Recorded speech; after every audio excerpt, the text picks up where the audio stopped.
संगोस्तविकर्मणि।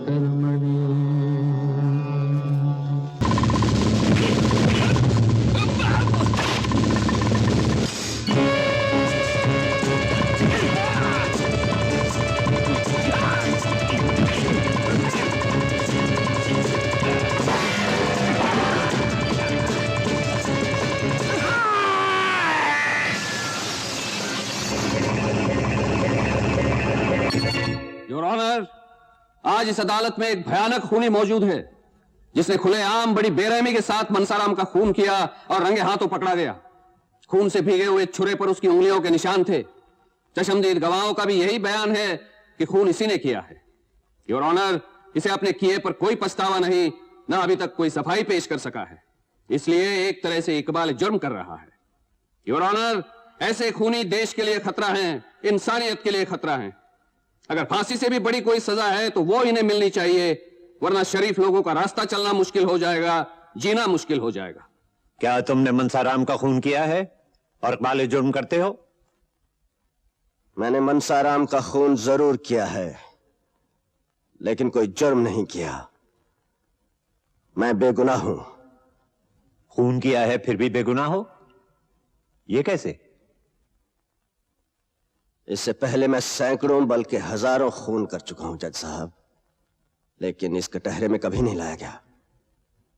अदालत समझी नहीं? जज साहब, मैं एक फौजी अफसर हूं। खून करना मेरे पेशे में है। देश के दुश्मनों का, आजादी के दुश्मनों का, भारत माता के दुश्मनों का। जज साहब, कुछ अरसा पहले जब हमारे देश पर हमला हुआ था तो मुझे बताया गया कि हमला करने वाले हमारे देश के दुश्मन हैं, भारत मां के दुश्मन हैं, और उन्हें मारकर देश की रक्षा करना मेरा कर्तव्य है, मेरा धर्म है। हालांकि मेरी उनसे कोई जाति दुश्मनी नहीं थी जज साहब, मैं तो उन्हें जानता तक भी नहीं था, लेकिन भारत की रक्षा के लिए, जिसे हम अपनी मां कहते हैं, मैं इसके दुश्मनों को मारता चला गया, मारता चला गया, और मेरे ये तमगे बढ़ते चले गए, बढ़ते चले गए। इसी तरह मनसाराम से भी मेरी कोई जाति दुश्मनी नहीं थी जज साहब, मैं उसे भी नहीं जानता था, लेकिन वो भी एक दुश्मन था, समाज का दुश्मन, इस देश का दुश्मन, भारत मां का दुश्मन। हर मां बहन की इज्जत देश की इज्जत होती है जज साहब, और इसकी रक्षा करना हमारा फर्ज है। मनसाराम ने भी एक मां पर हमला किया था, उसकी इज्जत पर हमला किया था। एक बार फिर मैंने एक मां की रक्षा के लिए एक दुश्मन को मार डाला, उसका खून करके मैंने अपना फर्ज पूरा किया है जज साहब।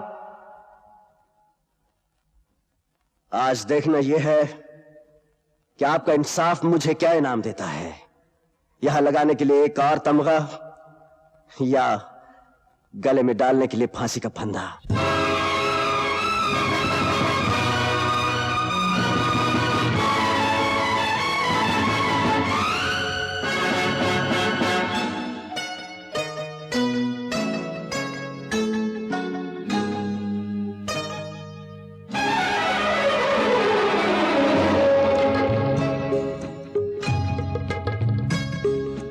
इंसाफ का तराजू जो हाथ में उठाए, जुर्मों को ठीक तोले, जुर्मों को ठीक तोले।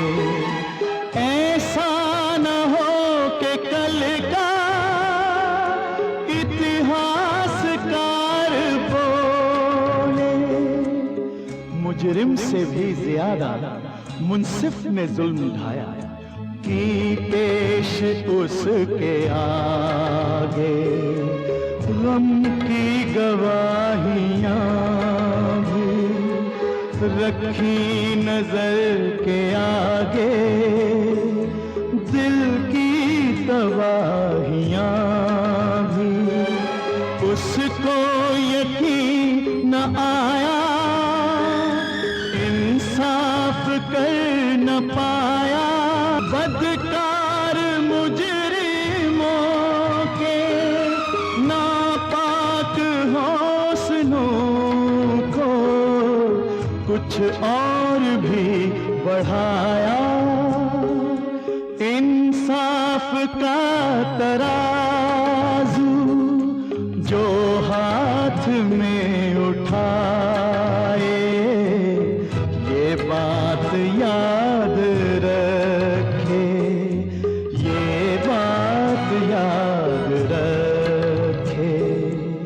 सब मुंसिफों से ऊपर एक और भी है मुंसिफ, वो दो जहां का मालिक, सब हाल जानता है, नेकी के और बदी के अहवाल जानता है। दुनिया के फैसलों से मायूस जाने वाला ऐसा न हो कि उसके दरबार में पुकारे, ऐसा न हो कि उसके इंसाफ का तराजू एक बार फिर से तोले, मुजरिम के जुर्म को भी, मुंसिफ की भूल को भी, मुंसिफ की भूल को भी, और अपना फैसला दे, वो फैसला के जिससे हर रूह कांप उठे।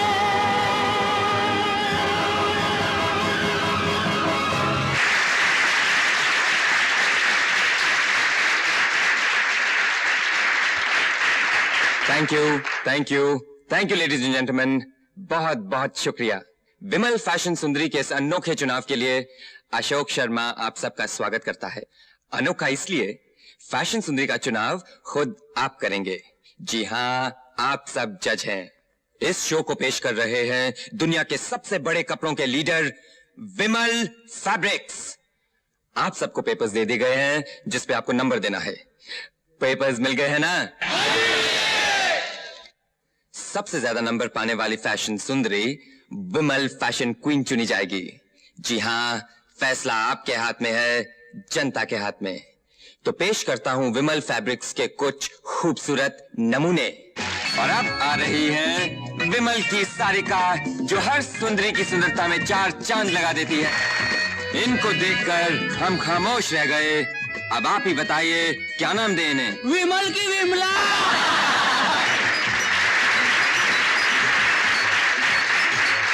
और अब पेशे खिदमत है मिस एवरग्लैड। और अब आपके सामने आ रही है मिस क्लासिक। दिल मैंने अपना मांगा तो बोले कि ढूंढ लो, पल्लू झटक दिया तो हजारों मचल पड़े। और अब जिगर थाम कर बैठिए, उनकी बारी आई।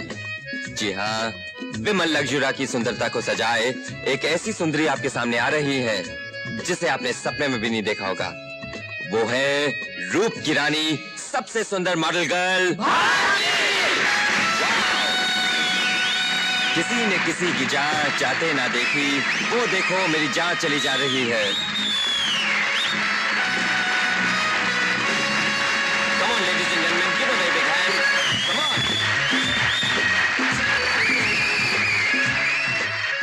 Beautiful. You look lovely.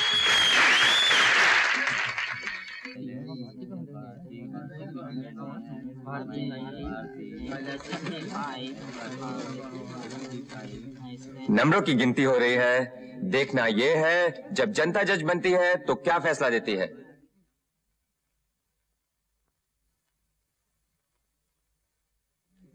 लीजिए, फैसला हो गया। इस साल की विमल फैशन क्वीन चुनी गई हैं पिछले 3 साल से फैशन क्वीन का इनाम जीतने वाली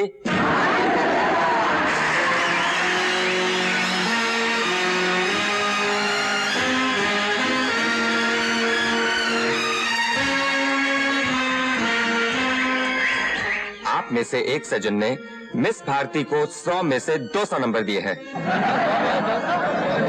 क्या वो सज्जन यहाँ आने का कष्ट करेंगे?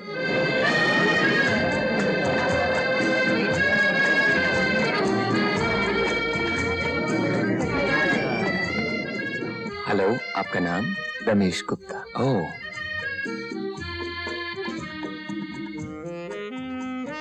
दोस्तों आपसे मिलिए। आप हैं मिस्टर रमेश गुप्ता, मरहूम करोड़पति सेठ रामलाल गुप्ता के सुपुत्र। आप ही ने मिस भारती देवी को 100 में से 200 नंबर दिए।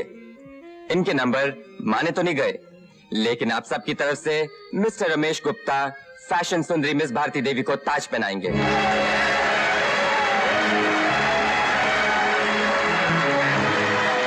लीजिए, पहनाइए ना।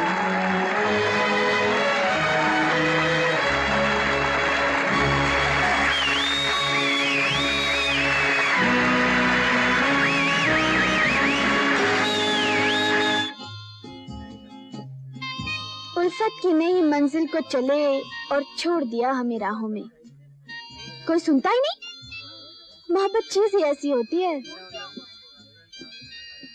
ठीक है, हम कबाब में हड्डी सही, लेकिन हम साथ छोड़ने वाले नहीं, दहेज में आएंगे। अरे हम आपको कहाँ छोड़ने वाले हैं? ऐसी साली तो बड़ी तकदीर से मिलती है। कस्में, वादे, प्यार, वफा सब बातें हैं, बातों का क्या। पर होने वाले जीजा जी, बातों से तो पेट नहीं भरता। आप दोनों की तो भूख प्यार में खत्म हो गई, पर मेरा क्या होगा? अभी लीजिए साली जी। वेटर। Good evening. अरे आप आइए, बैठिए। Thank you.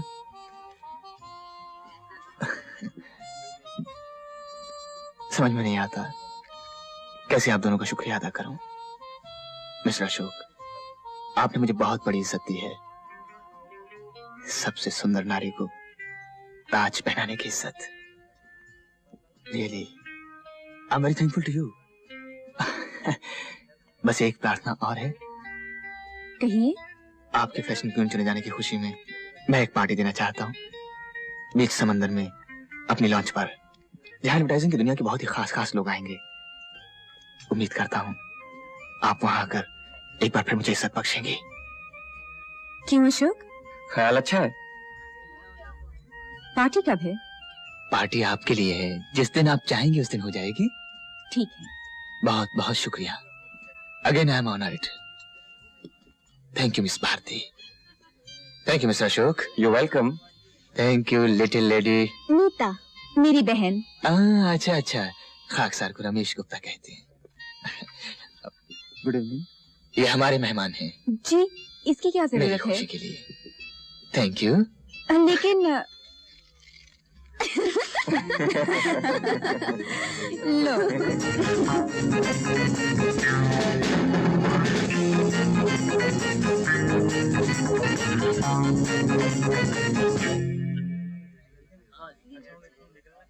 Ladies and gentleman, आपके लिए एक बहुत अच्छी और खूबसूरत खबर है। हम सबकी खुशकिस्मती है कि आज की शाम हमारे बीच मौजूद हैं भारत की सबसे सुंदर नारी, फैशन क्वीन मिस भारती।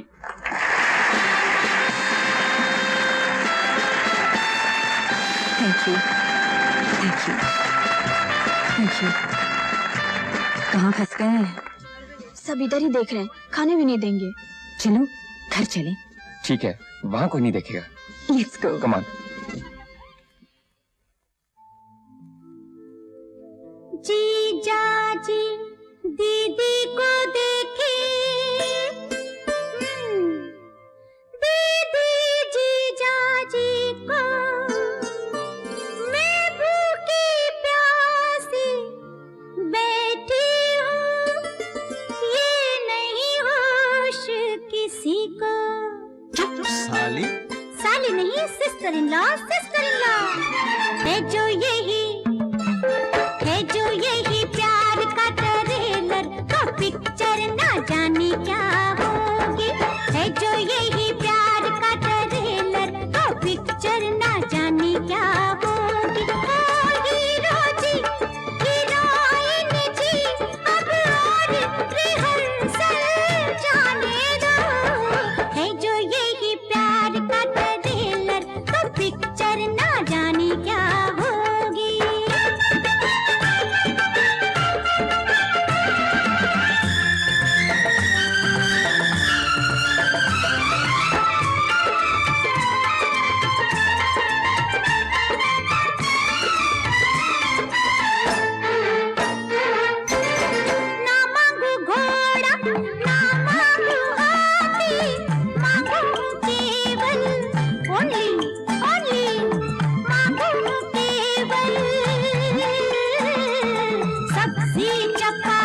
आती। क्यों यूं ही तर भेजा है खाती।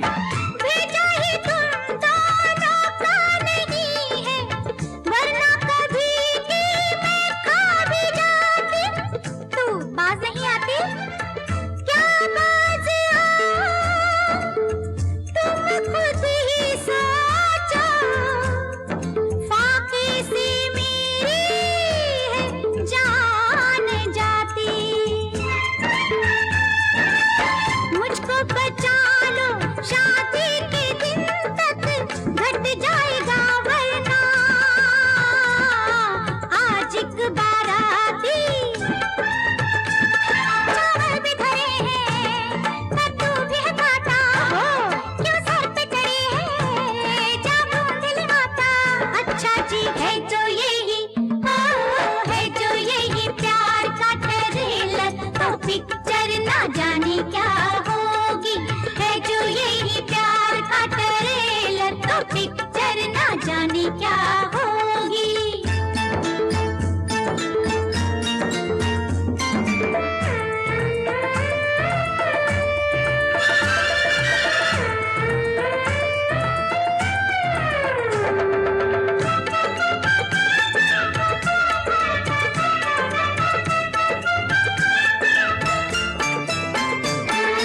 इस भूतनी को घर से भगा दो, जल्दी से इसकी ओ शादी रचा दो। अजी क्या कष्ट पहुंचा है ये तो बता दो।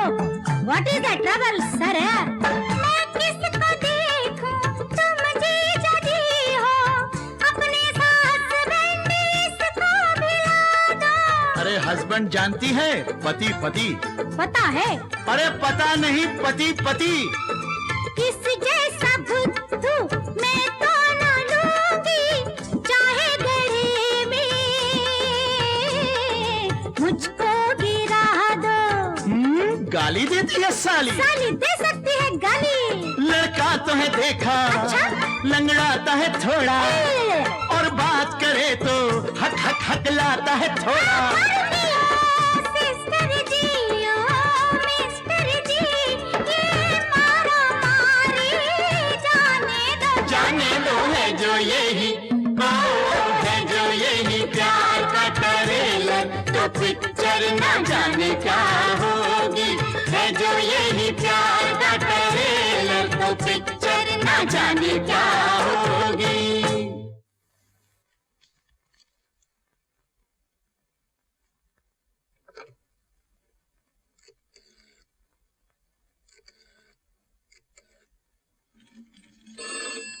नीतू, फोन सुन।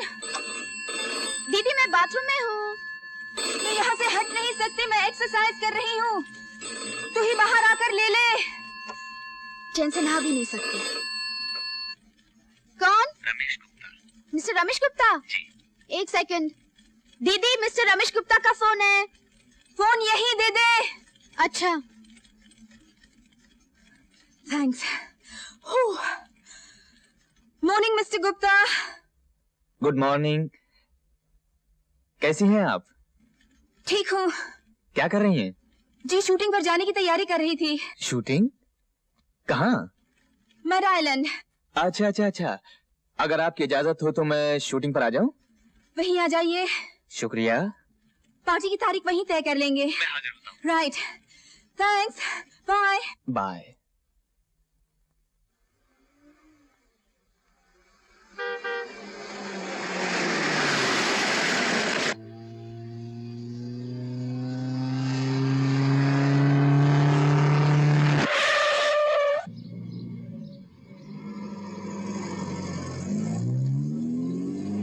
हेलो।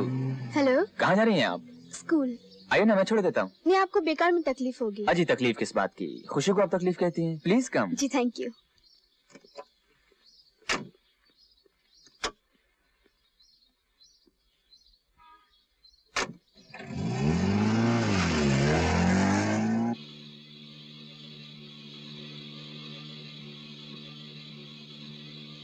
आपकी बहन क्या गजब की मॉडल है।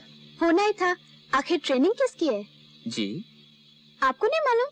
सुनिए, कुछ भी बनने के लिए डिसिप्लिन यानी अनुशासन बहुत ही जरूरी है। यानी समय से उठना, समय से काम पर जाना, समय से खाना वगैरह वगैरह।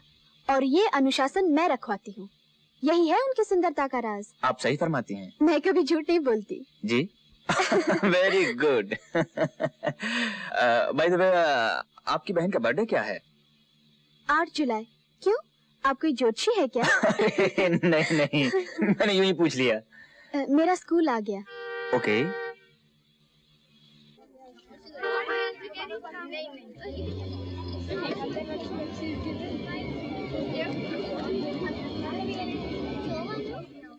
Thanks for the lift. It's my pleasure. Bye. Bye. No, Bharti, little more sex. Her movement में सेक्स चाहिए. Very good. That's it. Fantastic. Very good. ये हुई ना कुछ बात. Okay, Bharti, that's fine. Yes. अभी घूम जाओ. Take the final position. Beautiful. Yes, please. Zoom. Lovely. Steady, please. One more. Hold. One last, please. Steady. Okay. Thank you. Give me that famous smile of yours. Yes, the killing smile. You are fantastic, Bharti. Now, close your eyes, chin up. Beautiful. The beauty queen. The dream girl of millions. ख्वाबों की मलिका. तुम fashion queen हो.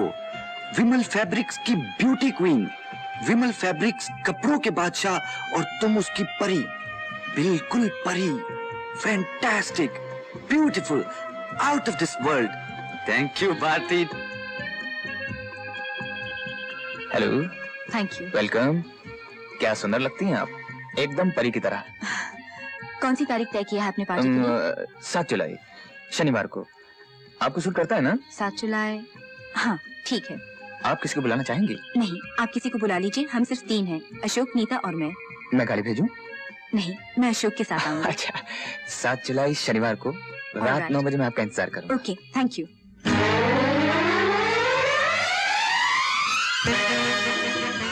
Welcome miss Bharti.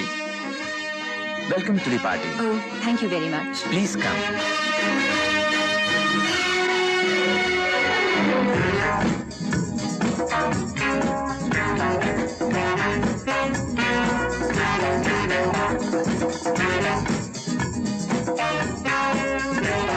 Hi. Hello Ashok. Hello, how do you do? Fine, thank you. Hello little lady. Nita.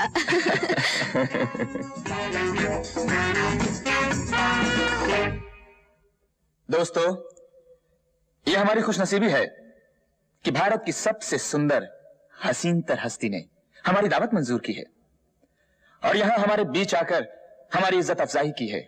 हम आप सब की तरफ से और अपनी तरफ से मिस भारती को फैशन क्वीन चुने जाने की बधाई देते हुए स्वागत करते हैं. Thank you. Thank you.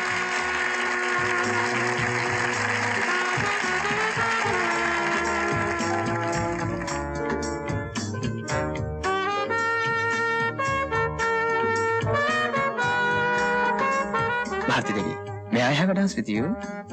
Sure.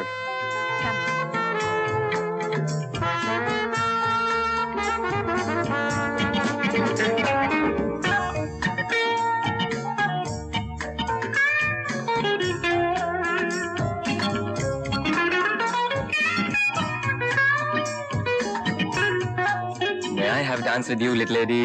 Nita. Come along.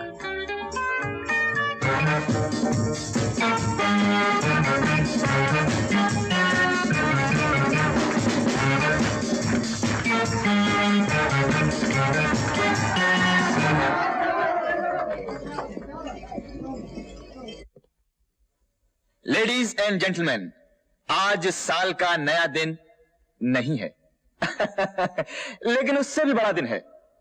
इस समय ठीक 12 बजे एक नया साल शुरू हो रहा है किसी खूबसूरत जिंदगी का. जी हां, आज मिस भारती का जन्मदिन है.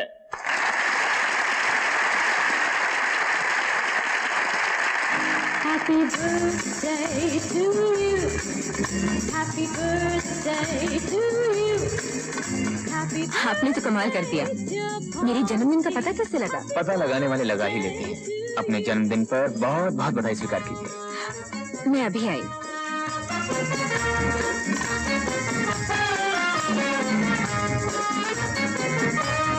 I'm sorry, darling. मुझे तो याद ही नहीं रहा। तो क्या हुआ? मुझे भी कहाँ याद था। लेकिन अब तो बधाई दो।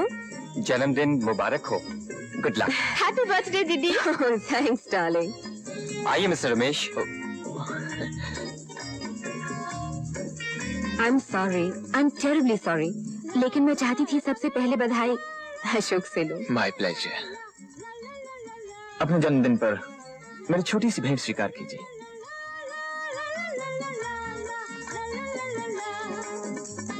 ये तो हीरे का है। मैं इतना कीमती प्रेजेंट कैसे ले सकती हूँ? कीमती तो नहीं, हीरे नकली हैं, असली नहीं। तब तो ठीक है। मिस्टर अशोक, इसे आप पहनाएंगे कि? जी आप ही पहना दीजिए। इज्जत अफजाई के लिए शुक्रिया। और देखो, वहाँ मॉडल की तरह नहीं, बहू की तरह बैठना, समझी? अच्छा दादी माँ, ये हंसने की बात नहीं है। वहाँ अशोक जी के माता पिता के पैर छूना, कम बोलना और सिर पर पल्लू डालकर नीची नजर करके बैठना, समझे? Yes my darling. ऐसे? फिर नजर ऊपर कर ली, नीचे नीचे। जीती रहो। जितनी सुंदर है उतनी सुघड़ भी। वरना आजकल की लड़कियां कहाँ सर पे पल्लू रखती हैं, पैर छूती हैं। क्यों जी? हाँ भाई वो तो है ही। हाँ बेटी बैठो। फिर ये भी तो देखो कितना नाम किया है इसने। हाँ, बिना किसी मदद के अपने पांव पे खड़ी हुई है। भाई सच पूछो तो मैं तो लड़कियों को आजकल लड़कों से बिल्कुल कम नहीं समझता। उन्हें बराबरी से काम करना चाहिए। ये मैं इस मुन्नी से भी यही कहता रहता हूँ कि तुमसे कुछ सीखे। चूल्हा चक्की में सब कुछ नहीं रखा है। और अशोक मियां बड़े लकी हो कि तुम्हें ऐसी पढ़ी लिखी और काम करने वाली लड़की मिल गई। भारती, मुझे काम करने वाली पत्नी नहीं चाहिए। शादी के बाद तुम नौकरी वोकरी कुछ नहीं करोगी। दिन भर घर में बैठकर क्या करूंगी? क्या करोगी? खाना बनाओगी, घर की देखभाल करोगी, मेरा इंतजार करोगी और ढेर सारे बच्चे पैदा करोगी। पूरी एक फुटबॉल टीम 11+1। समझ गई? समझ गई। And no modelling. No modelling. और मॉडलिंग अगर करोगी भी तो सिर्फ मेरे लिए। तुम्हारे लिए? तुम मुझे क्या समझती हो? I am a great artist. Didn't you know that? I am a great artist. ही मत करो, चुपचाप बैठी रहो। कितनी देर और लगेगी? अरे बाबा, तुम्हें मॉडल किसने बना दिया? 2 मिनट सीधा नहीं बैठ सकती? हिलो मत।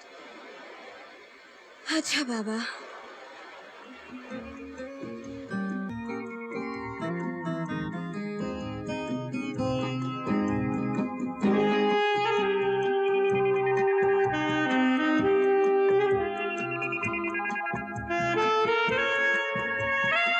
बन गई। ये कौन है? तुम और कौन? क्या मैं ऐसी लगती हूँ? अरे मेम साहब, ये तो कलाकार की कल्पना है जो भविष्य की तस्वीर उतार लेती है। ये तुम और ये तुम्हारे 1 दर्जन बच्चे, पूरी एक फुटबॉल टीम 11+1। अब जल्दी शादी करो, बहुत काम करना है। अगर मेरे बारे में तुम्हारी ये कल्पना है तो मैं तुमसे शादी नहीं करूंगी। अरे भाई सुनो तो सही।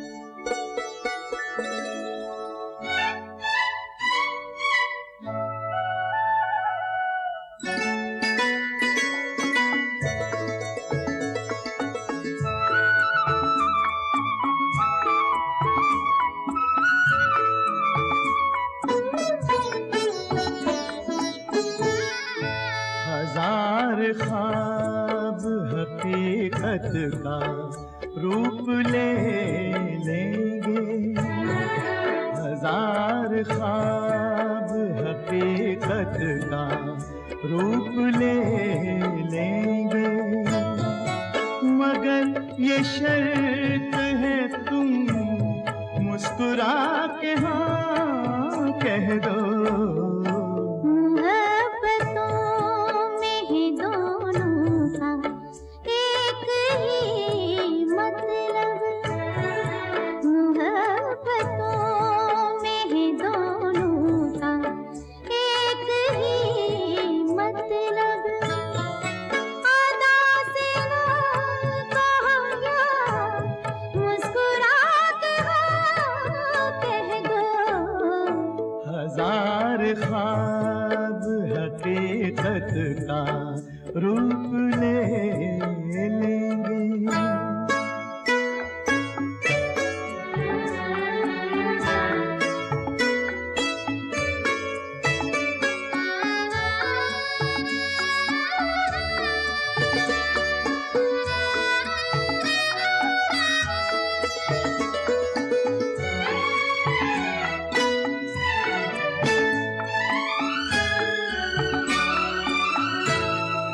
हजार ख्वाब बहारों के और सितारों के, तुम्हारे साथ मेरी जिंदगी में आए हैं।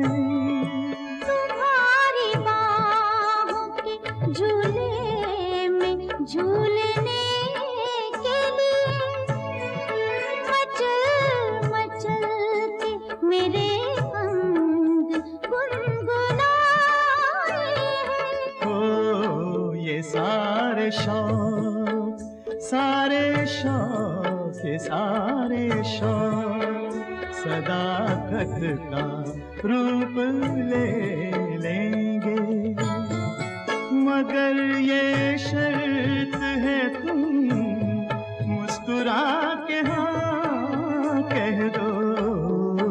हजार ख्वाब हकीकत का रूप ले लेंगे।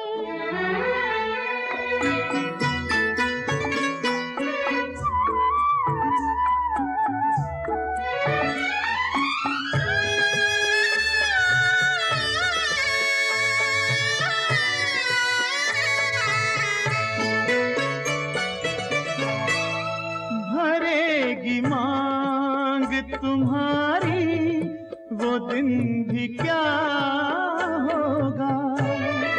सजेगी सेज हवाओं की सांस महकेगी। तुम अपने हाथ से सरकाओगे मेरा आंचल, अजीब आग मेरे तन बदन में दहकेगी। ओ ये सारे शौक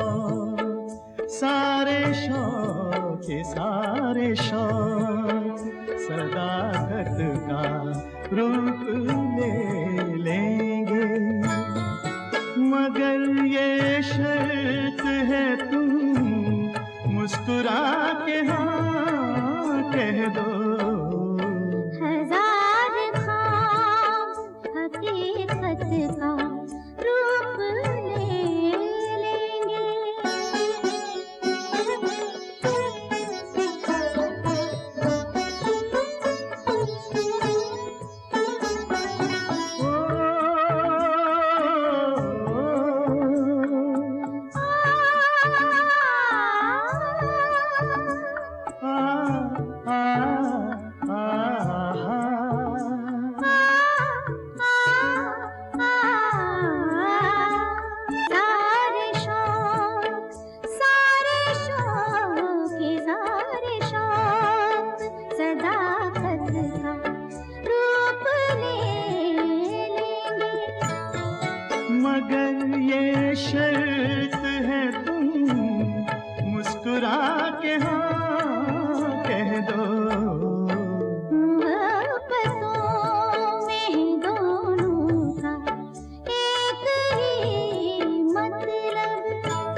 हकीकत का रूप ले लेंगे।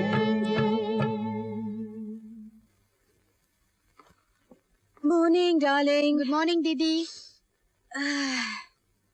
ये लो। थैंक्स। फोन वोन तो नहीं आया? वेल अभी तक तो नहीं आया।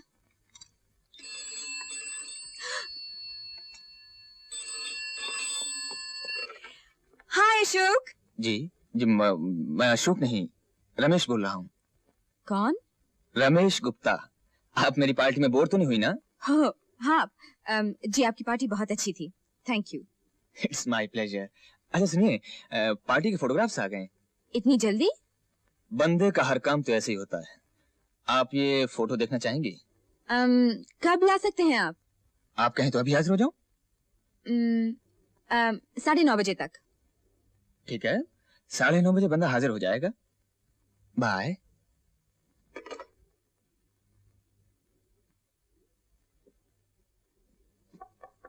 दीदी मैं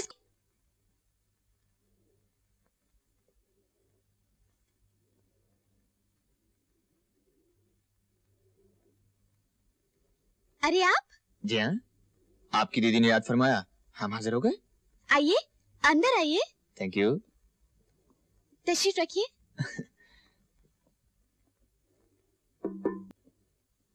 दीदी अभी आ रही है, आप तशरीफ रखिए। हाँ कोई बात नहीं।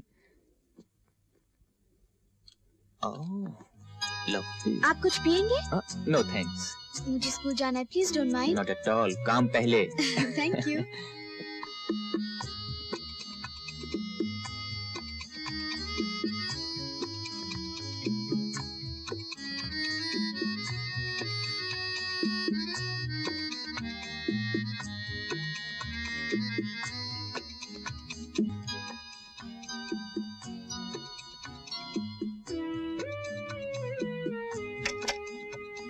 Good morning.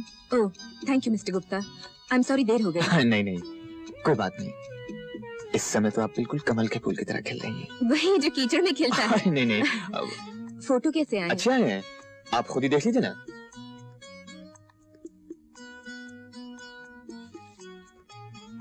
ये देखिए। अच्छा है। ये वेरी नाइस। और अब देखिए मेरी जिंदगी की हसीन यादगार, ये जो। Excuse me. मेम साहब सब्जी वाला। नहीं चाहिए, आई एम सॉरी। मैं समझी अशोक है। मैं आपको ये फोटोग्राफ दिखा रहा था। जी। कैसी लगी? Very nice. और ये, और अब मैं आपको सुंदरता की देवी की वो तस्वीर दिखाऊंगा जिसे खाकसार ने पूजा के ब्रश पर श्रद्धा के रंग लेकर अपने खूने जिगर से बनाया है। अच्छा? जी हाँ। भारती जी, आपने अपनी बहुत सी तस्वीरें देखी होंगी, लेकिन मेरा यकीन है जो इस तस्वीर को देख लेगा देखता ही रह जाएगा। इस पर एक शेर याद आ गया। तुझे देखा तो औरों को किन आंखों से हम देखें, ये आंखें फूट जाएं गरचे इन आंखों से हम देखें। अच्छा शेर है। वाकई? जी। शुक्रिया, लेकिन इस तस्वीर को दिखाने से पहले एक शर्त है। प्लीज आप अपनी आंखें बंद कर लीजिए 1 मिनट के लिए, प्लीज। ओके। Thank you.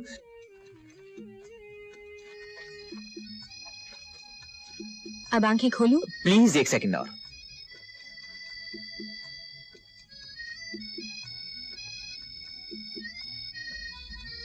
अब देखिए।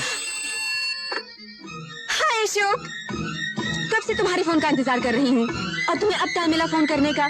हमारी फुटबॉल टीम की होने वाली माँ सुबह सुबह क्यों बरस रही हो? सुबह सुबह 10 बज गए और तुम तो 8 बजे फोन करने वाले थे। जाने मन, सपने में तुम्हें देखता रहा, देर हो गई। तुम्हें हमेशा देर हो जाती है।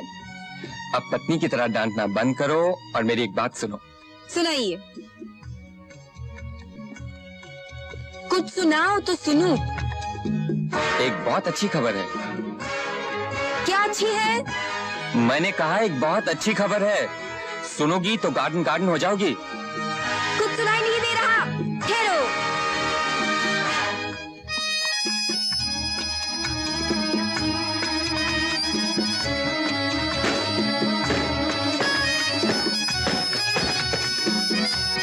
पहले बताओ अच्छी खबर क्या है? हम और तुम आज रात को साथ में डिनर करेंगे। बस यही है अच्छी खबर? बीच में मत बोला करो। सॉरी सर, फरमाइए। डिनर से पहले हमारी मंगनी होगी। रियली? तुम सच कह रहे हो? बिल्कुल सच। आखिर फुटबॉल टीम बनाने के लिए लाइसेंस भी तो चाहिए। Oh Ashok, I love you. So do I. आज का दिन बड़ा लकी है। I love you sweetheart. Oh Ashok, I love you my darling. कब से इस दिन का इंतजार कर रही थी। अब तो तुम्हारे बिना एक पल भी नहीं रह जाता। अच्छा, वहीं पे मिलेंगे। बाय।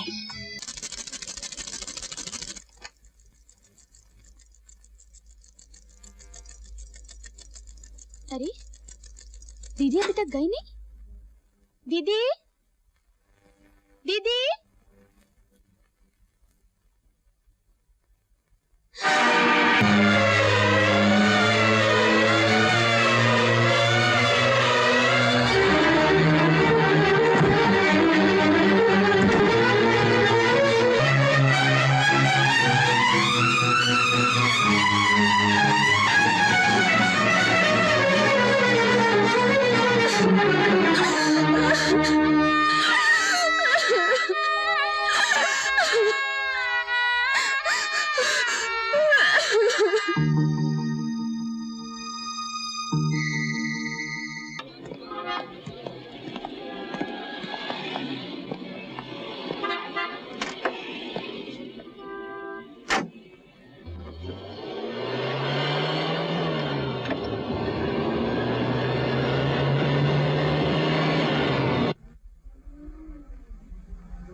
हट जाइए इंस्पेक्टर साहब। मिस्टर इंस्पेक्टर साहब, इन्हें जाने मत दीजिए। मैंने आपको फोन किया था। डोंट वरी मिस, होश से काम लो। गुस्से से काम नहीं चलता, understand?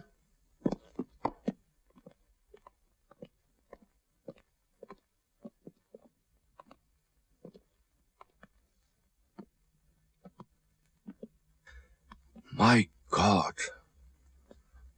Mukhtar. Yes sir. Dressing table. Yes. ये बेड। यस। और टूटी हुई कुर्सी की फोटो लो। Okay sir.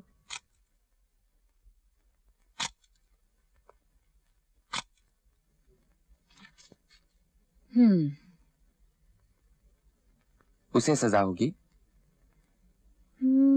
बलात्कार साबित करना बहुत मुश्किल होता है, इसलिए अक्सर अपराधी पूरे सबूत न मिलने से छूट जाते हैं। फिर उससे सजा मिले या ना मिले, पर औरत की बदनामी जरूर होती है। एक बात जो कोई नहीं जानता था, सारी दुनिया जान जाती है और उसका जीना मुश्किल हो जाता है। इसलिए अदालत में जाने से पहले पूरी तरह सोच लो। मैंने सोच लिया है।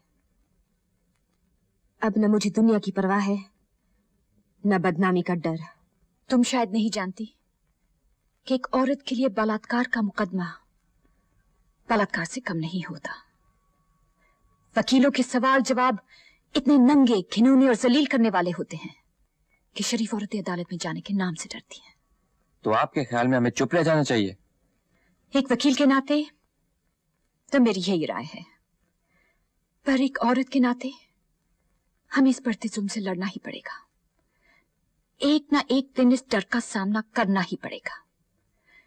किसी न किसी औरत को दुनिया के सामने खड़े होकर कहना ही पड़ेगा कि औरत को ना कहने का हक है, और किसी भी पुरुष को यह अधिकार नहीं कि बिना एक औरत की मर्जी के उसके शरीर को छू तक सके। हमें अपने अधिकार के लिए लड़ना ही होगा। हम में से किसी औरत को बलि का बकरा बनना ही होगा। और आप चाहती बलि का बकरा भारती बने? मैं ऐसा नहीं होने दूंगा। और उसे साफ छूट जाने दोगे? आज उसने मेरी जिंदगी बर्बाद की है, कल किसी और की करेगा, और हम बदनामी के डर से उसे मनमानी करने देंगे? नहीं, मैं ऐसा नहीं होने दूंगी। मैं उसे जेल भिजवा कर रहूंगी, किसी भी हालत में उसे जेल भिजवा कर आऊंगी। चंद्रा साहब, ये अब क्या होगा? मुझे जेल हो जाएगी? तुम्हें कुछ नहीं होगा क्योंकि तुमने कुछ नहीं किया है। लेकिन मैंने किया है। तुम्हें जेल जाना है ना। तो फिर याद रखो तुमने कुछ नहीं किया है। यू डिड नॉट रेप हर। फिर अदालत में तुम वही कहोगे जो मैंने तुम्हें बताया है। वही सच है और सच के सिवा कुछ नहीं है। मैं जो कुछ कहूंगा सच कहूंगा, सच के सिवा कुछ नहीं कहूंगा। Mister Chandra, you may proceed now.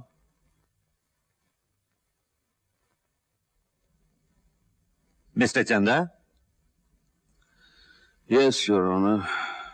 If you please, you may proceed.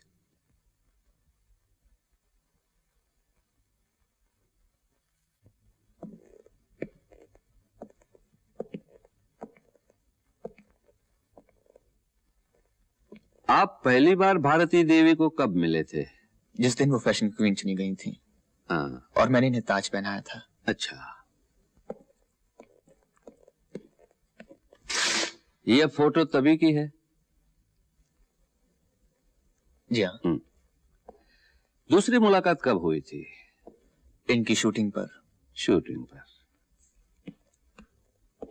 ये फोटो उसी शूटिंग की है? जी हाँ। और ये? जी। ये? जी। और ये भी? जी हाँ, ये सभी। हाँ। तो ये सब शूटिंग जिसके ये फोटो हैं तुम्हारे सामने हुई थी? जी। हाँ। और भी लोग शूटिंग देखने आए होंगे? जी नहीं, कोई नहीं। वहां किसी बाहर के आदमी को आने की इजाजत नहीं थी। मैं ही सिर्फ बाहर का था। अच्छा, तो ये सब नजारे तुमने दूसरी मुलाकात में ही देखे, राइट? जी। अच्छा, तीसरी मुलाकात कब हुई? मेरी लॉन्च पर, जहां भारती जी का जन्मदिन मनाया गया था। अच्छा, तो इनका जन्मदिन आपकी लॉन्च पर मनाया गया था? जी हाँ। और ये साथ में नाचते हुए फोटो तभी के हैं? जी। और ये एक दूसरे के इतने करीब? जी हाँ। अच्छा, और ये गले में हार पहनाते हुए? जी। जी हाँ, ये भी। योर ऑनर, ये सब फोटो मिस्टर रमेश गुप्ता और भारती देवी की 6 दिनों में हुई 3 मुलाकातों की कहानी बता रहे हैं। अच्छा, चौथी मुलाकात कब और कहां हुई थी? 10 जुलाई को भारती जी के घर पर। अच्छा, तो इनके घर आप बगैर बुलाए गए थे? जी नहीं। नहीं, भारती जी ने बुलाया था। अच्छा। बर्थडे के फोटोग्राफ्स देखने के लिए। अच्छा अच्छा, इन्होंने क्या कहा था? इन्होंने कहा था कि मैं 9:30 बजे के बाद घर आऊंगा। क्यों? उस वक्त इनकी बहन घर पर नहीं होगी। हाँ। हम लोग आराम से बातें कर सकेंगे। अच्छी। ये बिल्कुल झूठ है, मैंने ऐसा कभी नहीं कहा। आपको तो शायद ये तस्वीरें भी झूठ लगे। अच्छा, आप वहां गए थे? जी गया था। वहां क्या क्या हुआ था? मैं ड्राइंग रूम में सारी तस्वीरें सजाकर बैठा हुआ था। टेप रिकॉर्डर पर आजा मेरी बाहों में आजा की धुन बज रही थी। घर में हम दोनों के अलावा कोई भी नहीं था। तभी भारती जी बाथरूम से लाल गाउन लपेटे हुए बाहर निकली। Oh Ramesh, how are you? I am fine, thank you. देखिए तस्वीरें आ गई। हाँ? कैसी हैं? अच्छी हैं, लेकिन तुमसे अच्छी नहीं। जी, थैंक यू। ये बीच वाली तस्वीर कैसी लगी आपको? आओ, मैं तुम्हें कुछ दिखाऊं। जी। अंदर चलो। आ गया जज साहब। ये सब झूठ है, गढ़ी हुई कहानी है। ये झूठ है नहीं योर ऑनर, झूठ बना दिया गया है क्योंकि इनकी छोटी बहन नीता अचानक उसी वक्त वहां आ पहुंची और उसने अपनी आंखों से सब कुछ देख लिया। अच्छा, जब उनकी बहन ने दरवाजा खोला तब आप दोनों किस हालत में थे? जी जी, हम दोनों एक दूसरे की बाहों में थे। फिर भारती जी अपनी बहन को देखते ही चौंक गईं और बोली, ओह माय गॉड, नीता इतनी जल्दी कैसे चली आई? मेरे बारे में क्या सोचेगी? ये झूठ बोल रहा है, सरासर झूठ। झूठ और सच का फैसला अदालत करेगी। हाँ, तो फिर क्या हुआ मिस्टर गुप्ता? फिर क्या? मुझे बलात्कार के जुर्म में लाकर यहां खड़ा कर दिया गया। जज साहब, मैं बिल्कुल बेगुनाह हूं। मैंने ये काम पहली बार किया है। हाँ जज साहब, मेरी गलती है तो सिर्फ ये कि मैं इन्हें ना नहीं कह सका। हाँ जज साहब, अगर आप भी मेरी जगह होते तो इन्हें ना नहीं कह सकते थे। आप मेरी बात को यूं हंसी में न टालिए। अगर आपको मेरी बात पर विश्वास नहीं आता तो आप खुद देख लीजिए। वो एकदम ब्यूटी क्वीन है, बिजली है, देखते ही आंखें चकाचौंध हो जाती हैं।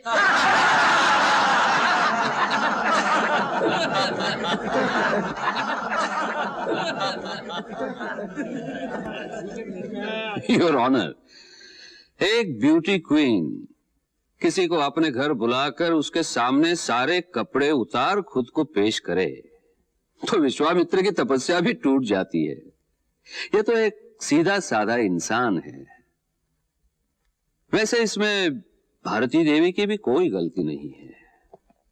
वो भी इंसान है, जवान है, खूबसूरत है, नए जमाने की हैं, मॉडलिंग करती हैं, सोसाइटी में उठती बैठती हैं। रमेश गुप्ता भी खूबसूरत है, जवान है, मालदार हैं, बड़ी बड़ी गाड़ियों में घूमते फिरते हैं। तो इन दोनों की मुलाकात हो जाती है। दोनों एक दूसरे को पसंद करते हैं, साथ नाचते हैं, गाते हैं, अकेले में मिलते हैं और वो सब कुछ करते हैं जिसे नए जमाने के लोग बुरा नहीं समझते। I object your honour. वकील साहिबा, आपके या मेरे ऑब्जेक्ट करने से नए जमाने के लोग मानने वाले नहीं। उन्हें जो अच्छा लगता है करते हैं। कुछ खुलेआम करते हैं, कुछ छुप छुप के करते हैं, लेकिन मोहब्बत करते हैं, बलात्कार नहीं। योर ऑनर, बलात्कार करने वाला खुलेआम एक बड़ी सी गाड़ी में बैठकर कभी नहीं आता जो दूर से भी पहचानी जा सके, या सबूत के लिए तमाम फोटो भी छोड़कर नहीं जाता। अगर रमेश गुप्ता को बलात्कार करना होता तो वो भारती देवी के घर क्यों जाता? उसे फिर एक बार बीच समुंदर अपने लॉन्च पर ले जाता, जहां इनकी चीख सुनने वाला भी कोई नहीं होता। लेकिन ऐसा नहीं किया गया योर ऑनर, क्योंकि यह बलात्कार नहीं, मोहब्बत थी। Your witness.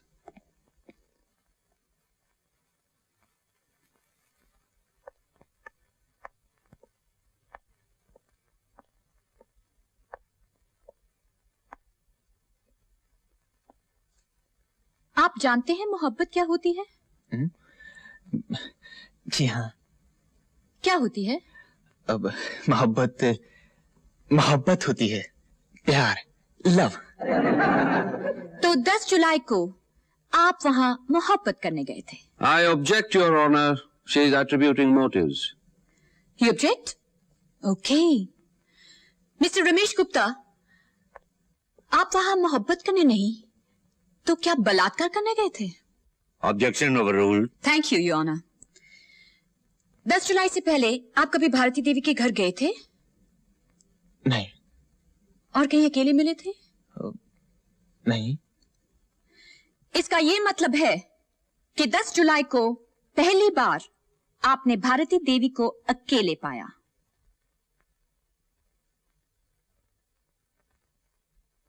जी।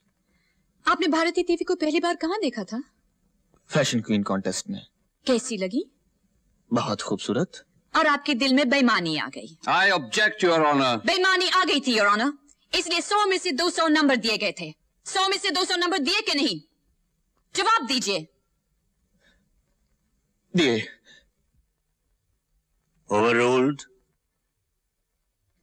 उसके बाद उन्हें अपनी लॉन्च पर पार्टी देने के लिए आप उनकी शूटिंग पर गए थे? जी हाँ। किस चीज की शूटिंग थी? किसी नाइटी की एडवर्टाइजिंग की। आपके लिए तो नहीं? जी नहीं। उस रात पार्टी में आपने उन्हें जन्मदिन की बधाई दी थी? जी हाँ। उन्होंने क्या कहा? Thank you. और क्या कहेंगी? फिर सोच लीजिए। और कुछ तो नहीं कहा? जी नहीं। मेरे ख्याल से तो और कुछ नहीं कहा था। वो आपका हाथ छोड़कर किसी और से हाथ मिलाने गई थी? जी हाँ, मिस्टर अशोक से हाथ मिलाने के लिए गई थी। आपको बुरा नहीं लगा? इसमें बुरा लगने की क्या बात है? आपकी लॉन्च पर, आपकी दी हुई पार्टी में आपका बड़ा हुआ हाथ छोड़कर किसी और से हाथ मिलाने गई और आपको बुरा नहीं लगा? जी नहीं, मुझे बिल्कुल बुरा नहीं लगा। वो सबसे पहले जन्मदिन की बधाई मिस्टर अशोक से लेना चाहती थी। ये उनकी मर्जी है, इसमें मुझे क्यों बुरा लगेगा? ये फोटो तभी का है? ये फोटो आपको कहां से मिला? ये फोटो उस पार्टी का है या नहीं?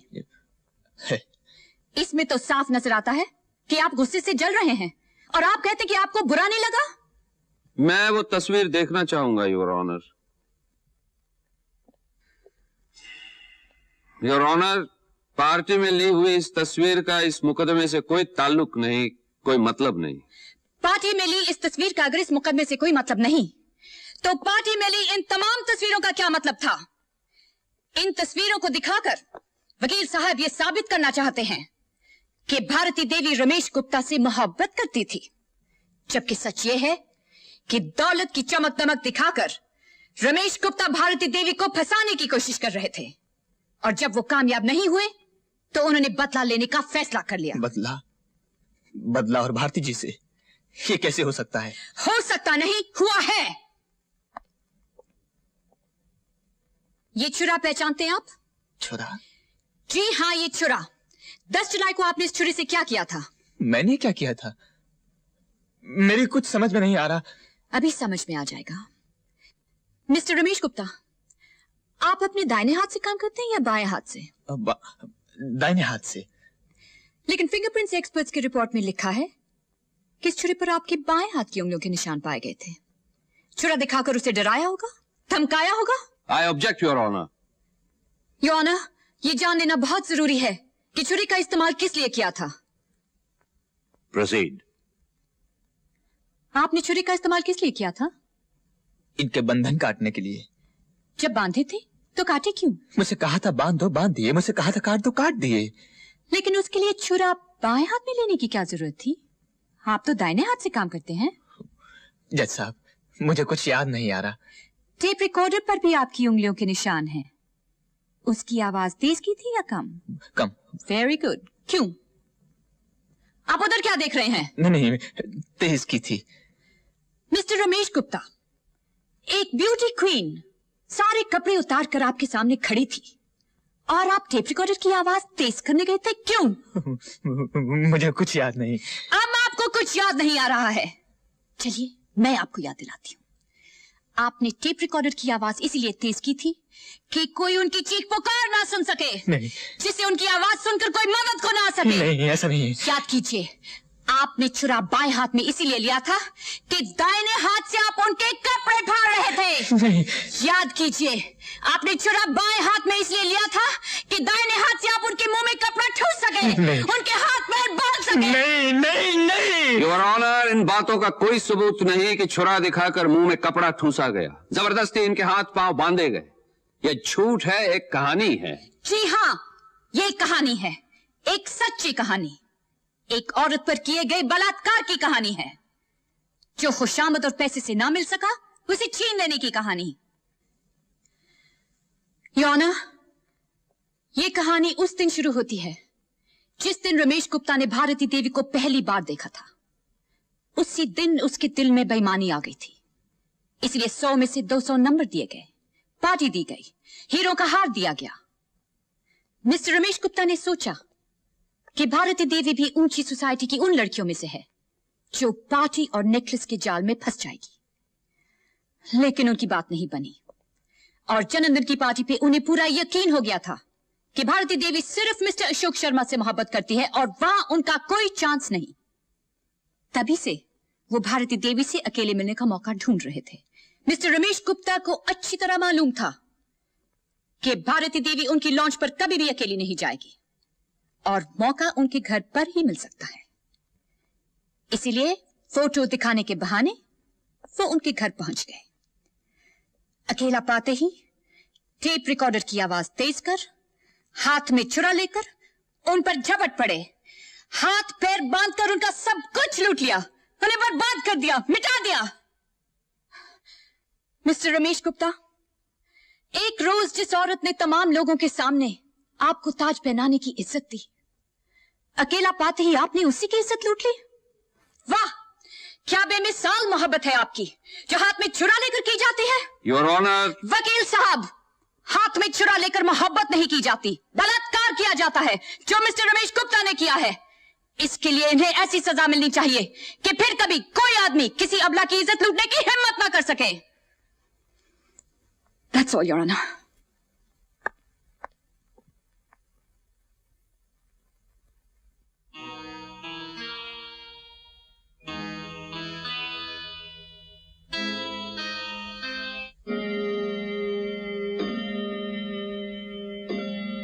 The court is adjourned.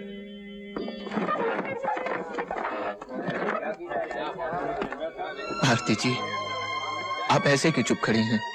क्यों नहीं अदालत को सच सच बता देती? आपने जो चाहा मैंने वही किया, और आज आप ही मुझे बर्बाद करने पर तुली हैं। अगर आज आपने अपनी जुबान बंद रखी, अदालत को सच सच न बताया, तो ये बेगुनाह मारा जाएगा। भारती जी, प्लीज ऐसा मत कीजिए। प्लीज भारतीय अदालत को सच सच बता दीजिए।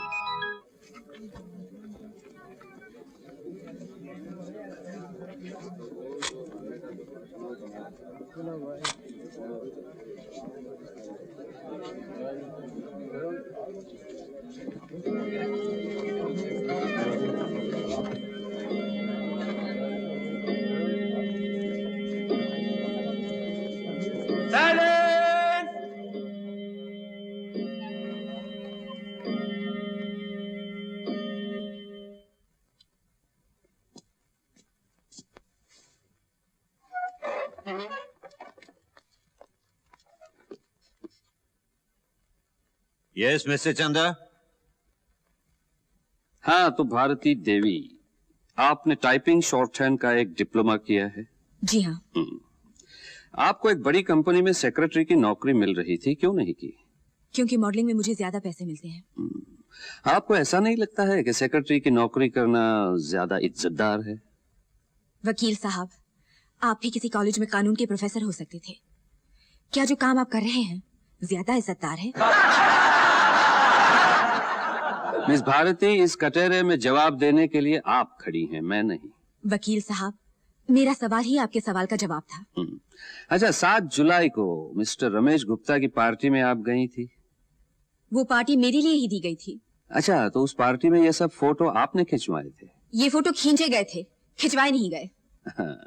अच्छा, 10 जुलाई को मिस्टर रमेश गुप्ता को आपने अपने घर बुलाया था? जी नहीं, मैंने नहीं बुलाया। ये फोटो दिखाने आना चाहते थे, मैंने आने दिया। आने दिया? और जानबूझकर उसी वक्त आने दिया जिस वक्त आप घर में अकेली थी? जी नहीं, इनके लिए दरवाजा मेरी छोटी बहन ने खोला था। हाँ।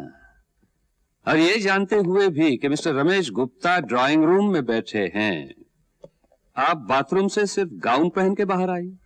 बाथरूम से मैं सिर्फ गाउन ही पहनकर बाहर आती हूँ। कपड़े अपने बेडरूम में जाकर बदलती हूँ, और पास में ड्राइंग रूम भी पड़ता है, क्योंकि मेरी छोटी से फ्लैट में बाथरूम बेडरूम से लगा हुआ नहीं थी। मेरे फ्लैट में सिर्फ एक बेडरूम है, और वहां मैं किसी पराये आदमी को लेकर नहीं जाती, रमेश गुप्ता को भी नहीं। लेकिन आप उन्हें शूटिंग दिखाने तो ले गई थी? मैं शूटिंग दिखाने भी किसी को लेकर नहीं जाती, ये खुद आए थे। तो आप कहती हैं कि मिस्टर रमेश गुप्ता ने आपके हाथ पैर बांध दिए थे? तो आप बाहर कैसे निकली? जाने से पहले इन्होंने मेरे एक हाथ की रस्सी काट दी थी। अरे वाह, एक आदमी जो बलात्कार के लिए हाथ पैर बांधेगा, खोलेगा क्यों? इसका जवाब खोलने वाले से पूछिए। अच्छा, बंधन खुलते ही आपने उस पर हमला क्यों नहीं किया? क्योंकि सिर्फ एक हाथ खोला था, पैर मैंने खुद खोले। अच्छा, आपने अपनी बहन को दरवाजा खोलते हुए देखा था?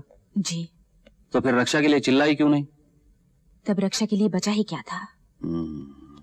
अच्छा, पुलिस को फोन करते वक्त आपको बदनामी का ख्याल नहीं आया? सिर्फ एक ख्याल आया था कि रमेश गुप्ता को अपने किए की सजा मिलनी ही चाहिए, जिससे वो किसी और की जिंदगी खराब ना कर सके। अच्छा, मुलाकातों के बीच कभी आपको ऐसा लगा कि मिस्टर रमेश गुप्ता की आप पर बुरी नजर है? ऐसा लगता तो मिलते ही क्यों? तो फिर क्या वजह हो सकती है कि अचानक आपके कपड़े फाड़कर, जैसे आप कह रही हैं, आपकी इज्जत लूटने लगा? इंसान और जानवर के बीच शराफत की एक बारीक सी लकीर होती है। कुछ लोग इस लकीर को मिटाकर जंगली बन जाते हैं, ऐसे जानवरों को पिंजरे में बंद कर देना बहुत जरूरी है। लगता है आप और आपकी विद्वान वकील साहिबा मिस्टर रमेश गुप्ता को उनका जुर्म साबित होने से पहले ही जेल भिजवा देना चाहती हैं। लेकिन मैं पूछता हूं योर ऑनर, है कोई सबूत इस बात का कि मिस्टर रमेश गुप्ता ने भारती देवी के साथ जबरदस्ती की है? है कोई गवाह जिसने बलात्कार होते हुए देखा है? सबूत है योर ऑनर। पैरों से कुचली हुई ये तस्वीर जो पुलिस को उस घर से मिली। मोहब्बत करने वाले अपनी महबूबा की तस्वीर पैरों से नहीं कुचलते। सबूत है ये फोटोग्राफ्स जो पुलिस ने वारदात के फौरन बाद लिए। ये टूटी हुई कुर्सी, ये लुढ़की हुई मेज, ये चूर चूर शीशा, ये सब इस बात के जीते जागते सबूत हैं योर ऑनर कि उस कमरे में एक तूफान आया था। वहां की हर चीज चीख चीख कर कह रही है कि वहां मोहब्बत नहीं बलात्कार किया गया था। लेकिन योर ऑनर, ये सब सबूत इस बात के भी तो हो सकते हैं कि मोहब्बत को बलात्कार का नाम देने के लिए यह तूफान मिस्टर रमेश गुप्ता के जाने के बाद लाया गया था। ये सब सबूत इस बात के भी हो सकते हैं कि भारती देवी, जिन्होंने ज्यादा पैसे के लिए मॉडलिंग की थी और ज्यादा पैसों के लिए मोहब्बत की हो, लेकिन जब इनकी यह मोहब्बत देख ली गई तब एक कहानी बनाने के लिए अपनी पेंटिंग को जमीन पे पटक कर उसे कुचल दिया, कमरे की सारी चीजें उलट पुलट कर दी और पुलिस को फोन कर दिया। योर ऑनर, ये सारे सबूत जो सिर्फ 5 मिनट पे पैदा किए जा सकते हैं झूठे हैं। इन्हें दिखाकर सिर्फ सच को छुपाने की कोशिश की जा रही है। मैं फिर पूछता हूं, है कोई गवाह जिसने रमेश गुप्ता को भारती देवी का बलात्कार करते हुए देखा है? योर ऑनर, मैं काबिल वकील साहब को बता देना चाहती हूं कि बलात्कार के समय ना पुलिस पास होती है, ना कानून पास होता है और ना कोई शरीफ गवाह। अगर इनमें से कोई भी पास होता तो फिर बलात्कार ही ना होता। योर ऑनर, वकील साहिबा बिल्कुल सही फरमा रही हैं कि जहां शरीफ गवाह होता है वहां बलात्कार हो ही नहीं सकता। मैं भी तो यही कह रहा हूं कि यह बलात्कार नहीं है, इसलिए कि वहां एक शरीफ गवाह मौजूद था। उसे न जाने क्यों वकील साहिबा ने छुपा कर रखा है अभी तक।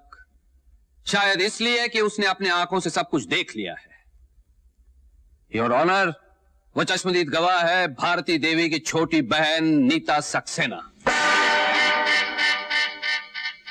योर ऑनर, असल में यही लड़की इस केस की जड़ है, जो शुरू ही ना होता अगर नीता सक्सेना अचानक पहुंचकर अपनी बहन को उस हालत में ना देख लेती।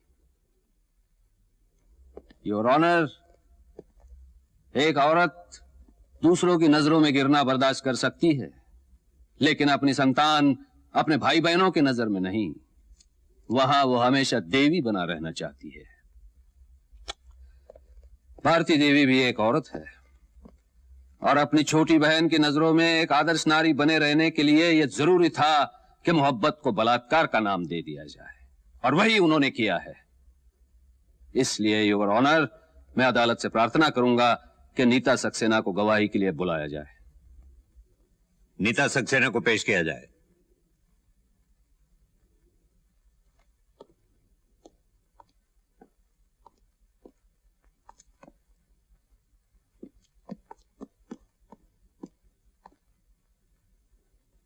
मैं जो कुछ भी कहूंगी सच कहूंगी और सच के सिवा कुछ नहीं कहूंगी। तुम्हारा नाम क्या है बेटी? नीता सक्सेना। क्या करती हो? स्कूल में पढ़ती हूँ। घर से स्कूल जाने के लिए कितने बजे निकलती हो? 9:30 बजे। और वापस कितने बजे आती हो? 5:30 बजे। यानी कि 8 घंटे तुम घर से बाहर रहती हो। जी हाँ। तुम दोनों के अलावा घर में और भी कोई है? जी नहीं। अच्छा, 10 जुलाई को तुम घर से कितने बजे निकली थी? 9:30 बजे। और वापस कितने बजे आने वाली थी? 5:30 बजे। और तुम्हारी दीदी को पता था कि तुम इतनी देर तक बाहर रहोगी? जी पता था। तो अचानक वापस कैसे आई? मैं अपनी स्कूल की कॉपी भूल गई थी। अच्छा, तो घर आकर क्या किया? कॉपी उठाकर मैंने अपनी दीदी के बेडरूम का दरवाजा खोला। वहाँ क्या देखा? वहाँ देखा। क्या देखा? देखा मेरी दीदी जमीन पर लेटी हुई थी और मिस्टर रमेश गुप्ता ऊपर थे। यानी मोहब्बत कर रहे थे। नहीं, ऐसा नहीं हो सकता। क्यों नहीं हो सकता? अगर तुमने अपनी आंखों से देखा है तो क्यों नहीं हो सकता? मेरी दीदी ऐसा नहीं कर सकती, वो सिर्फ अशोक जी से प्यार करती है। अच्छा, तो वो दोनों प्यार नहीं कर रहे थे? नहीं। अगर वो दोनों प्यार नहीं कर रहे थे, अगर मिस्टर रमेश गुप्ता जबरदस्ती कर रहे थे, तो तुमने किसी को मदद के लिए पुकारा क्यों नहीं? पुलिस को फोन क्यों नहीं किया? मैं घबरा गई थी और घबराहट में वहाँ से भाग गई। और भागने से पहले दरवाजा बंद किया था? किया था। क्यों किया था? खुला था, बंद कर दिया, जैसे हमेशा करती हूँ। जैसे हमेशा करती हो जब भी तुम्हारी दीदी किसी के साथ बेडरूम में होती है। नहीं, मेरी दीदी ऐसी नहीं है। तुम अच्छी तरह जानती हो वो प्यार करते थे, लड़ाई नहीं, इसलिए तुमने उसकी मदद नहीं की। तुमने किसी को मदद के लिए पुकारा भी नहीं, तुमने पुलिस को फोन भी नहीं किया। बस एक समझदार लड़की की तरह धीरे से दरवाजा बंद करके बाहर चली गई, जैसे हमेशा करती रही।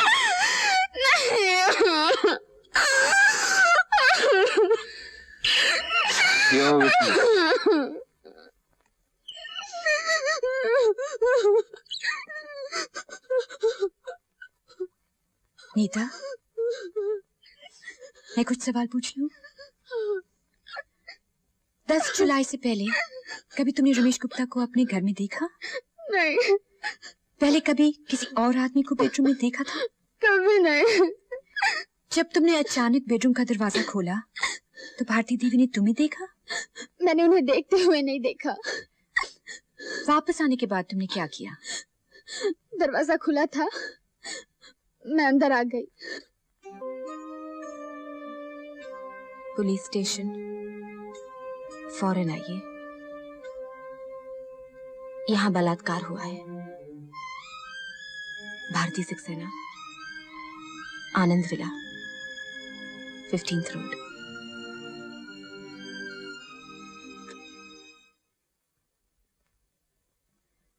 That's all, Your Honor. Your Honor, सिर्फ एक सवाल और। इजाजत है? हाँ तो नीता, बलात्कार के बारे में पहली बार तुमने अपनी बहन को फोन पर कहते सुना? हाँ जी।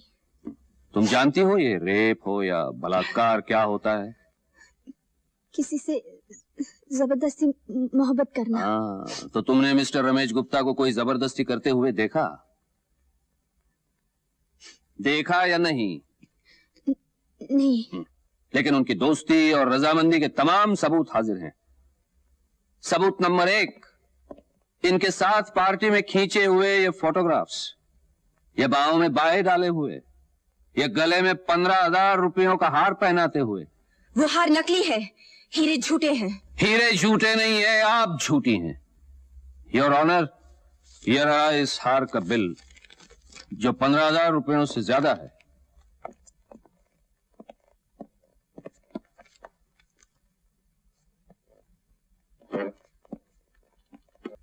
सबूत नंबर 4, बाथरूम से सिर्फ गाउन पहनकर बाहर आना।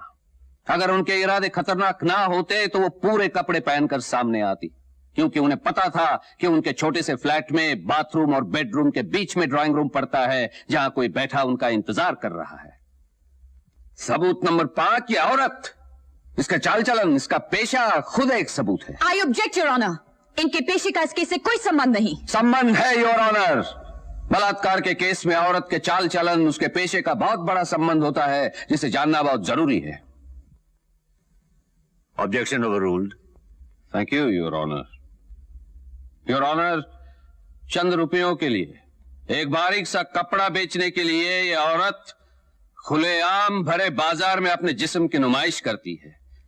ज्यादा पैसे कमाने के लिए अदनंगी तस्वीरें खिंचवाती है। योर ऑनर, भारतीय नाम रख लेने से ही कोई भारतीय नहीं हो जाता। अगर बलात्कार किया भी गया होता तब भी एक शर्मदार भारतीय नारी की हिम्मत नहीं पड़ती कि वो भरी अदालत में आकर उस वारदात के चर्चे कराए, अपनी जवानी और खूबसूरती की तारीफें सुने, तस्वीरें दिखाए। वो शर्म से गड़ जाती, चुल्लू भर पानी में डूब मरती, अपनी जान दे देती। लेकिन जरा भारती देवी की तरफ देखिए, शर्मिंदगी या पछतावे की छाया तक नजर नहीं आती। योर ऑनर, ऐसी ही औरतें, औरत के नाम पर कलंक है, मां के नाम पर कलंक है, बहन के नाम पर कलंक है, बेटी के नाम पर कलंक। I object your honour. I also object to the very presence of such women in our society, Your Honor. कोई हक नहीं ऐसी औरतों को इस समाज में रहने का जो सब कुछ करके भी इज्जतदार और देवी बनी रहना चाहती हैं, चाहे उसके लिए एक शरीफ और इज्जतदार दोस्त को बलात्कार के झूठे जुर्म में जेल क्यों न भेजना पड़े। योर ऑनर, ऐसी औरतों को कड़ी से कड़ी सजा मिलनी चाहिए और मिस्टर रमेश गुप्ता जैसे सीधे साधे आदमी को जो इनका शिकार बन गया है बाइज्जत रिहा कर देना चाहिए।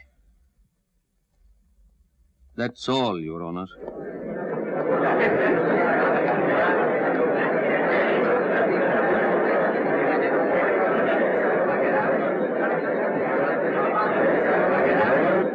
योर ऑनर, वकील साहब की नजरों में एक शर्मदार भारतीय नारी वो है जो मर्दों की जुल्म सहकर भी उनकी शिकायत नहीं करती।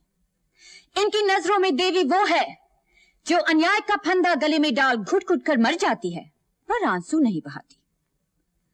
भगवान ना करे पर अगर कल किसी जंगली ने वकील साहब की बहन की इज्जत लूट ली तो क्या वो चाहेंगे कि बेचारी जुबान बंद करके देवी बनी रहे और इंसाफ का दरवाजा ना खटखटाए? I strongly object, Your Honor. Objection sustained. No personal remarks, please. Your Honor, इस दुनिया में हर रोज किसी न किसी अबला नारी पर यह अत्याचार किया जाता है, उसकी इज्जत लूटी जाती है और फिर वकील साहब की दलीलों की दुहाई देकर उनकी जुबान बंद कर दी जाती है। हर रोज किसी की माँ, किसी की बहन, किसी की बेटी एक जानवर की हवस का शिकार होती है, लेकिन बदनामी के डर से चुप रहती है। आज उन सब की तरफ से एक औरत ने कानून का दरवाजा खटखटाया है। उनकी इज्जत बचाने के लिए वो आपके सामने खुद को नंगा करवा रही है। योर ऑनर, दुनिया की कोई ताकत, कोई मसीहा, कोई भगवान इस औरत को वो वापस नहीं कर सकता जो एक जानवर ने उसे छीन लिया है। I object. I also object to the existence of such animals in society. ऐसे जानवर समाज के लिए खतरा हैं, एक माँ के लिए खतरा है, एक बहन के लिए खतरा है, एक बेटी के लिए खतरा है।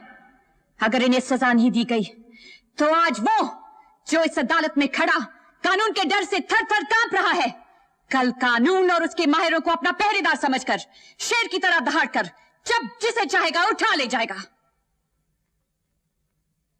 योर ऑनर, अगर आज इसे सजा नहीं दी गई तो कल गली गली में जानवर इंसान का शिकार करेंगे और मां बहनों का रास्ता चलना मुश्किल हो जाएगा। खूबसूरत वकील साहिबा को उनके दिल हिला देने वाले भाषण के लिए मुबारकबाद देते हुए मैं वकील साहिबा से प्रार्थना करूंगा कि मिस्टर रमेश गुप्ता के थर थर कांपने से खुश होने की बजाय अगर उनके पास कोई ठोस सबूत हो तो पेश करें, वरना ऐसे दिल हिलाने वाले भाषणों से अदालत का वक्त बर्बाद न किया जाए। ऐसे भाषण तो हम इस देश में हर रोज सुनते रहते हैं। जज साहब, मुझे कुछ कहने की इजाजत है? इजाजत है।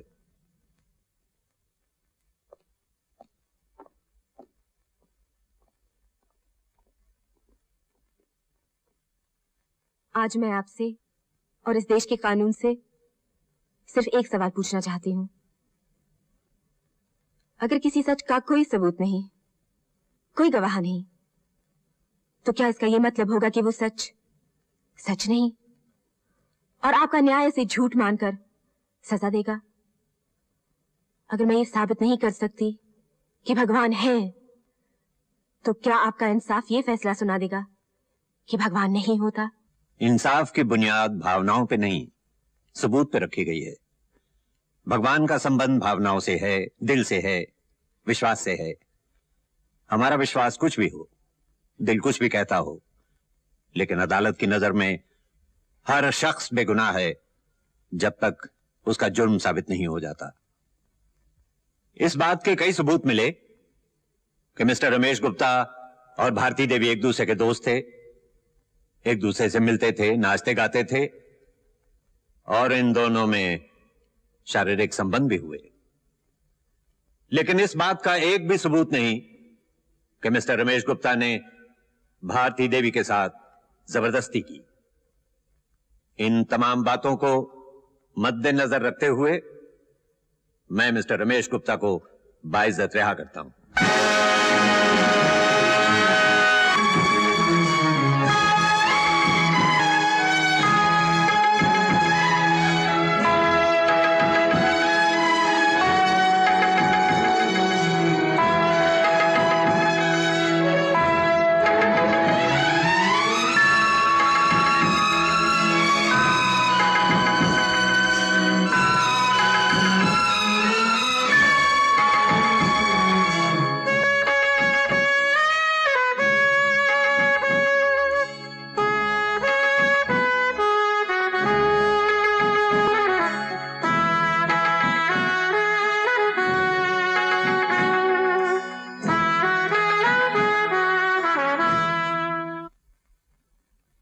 अब बताओ कौन करेगा इस लड़की से शादी?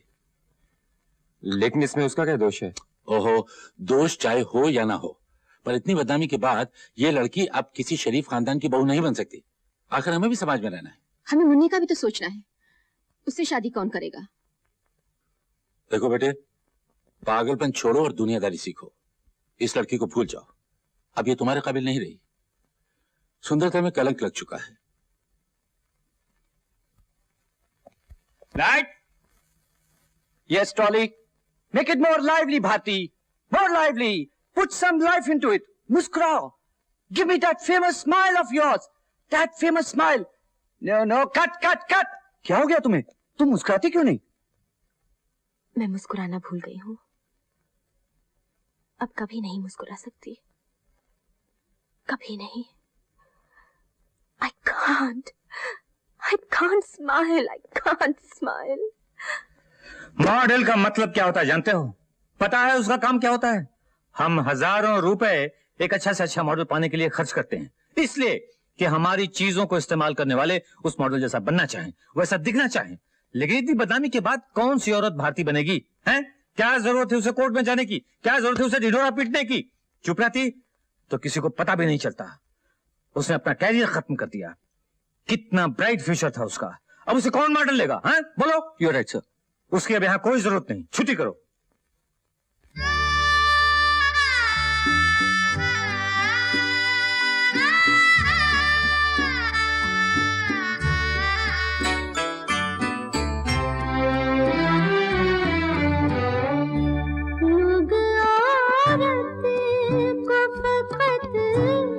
जिस्म समझ लेते हैं लोग, औरत को फकत जिस्म समझ लेते हैं।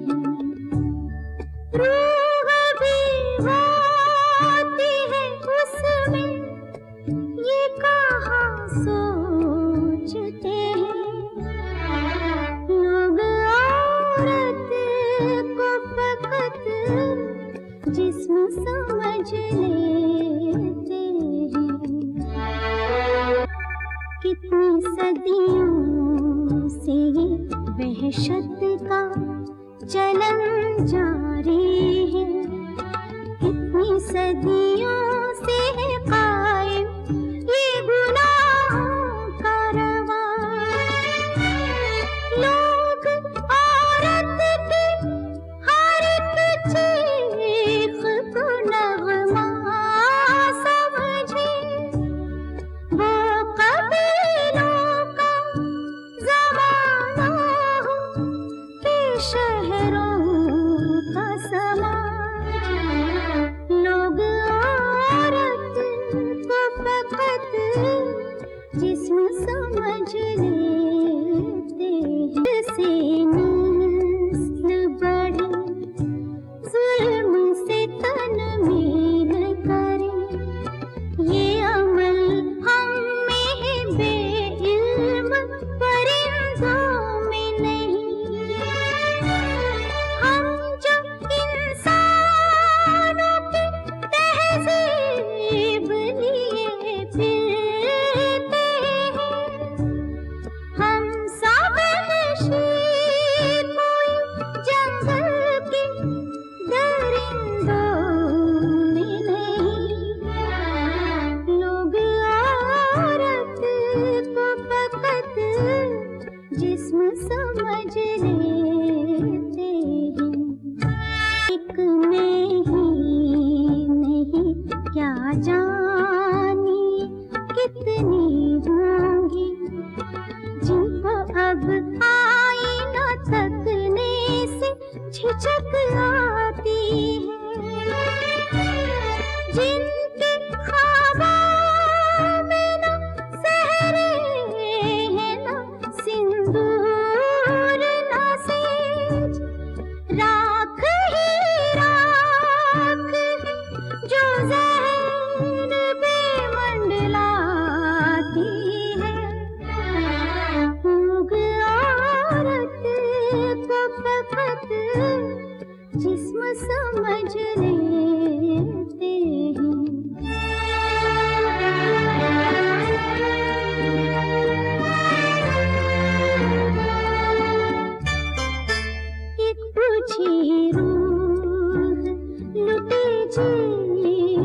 के ढांचे में लिए सोचती हूँ कि कहाँ जाके मुकद्दर फोड़ूं।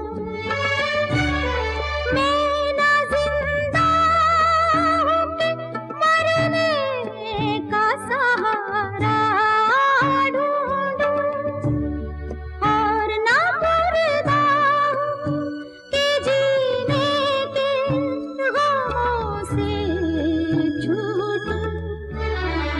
लोग औरत को फकत जिस्म समझ लेते हैं। भारती, क्या आत्महत्या करना है?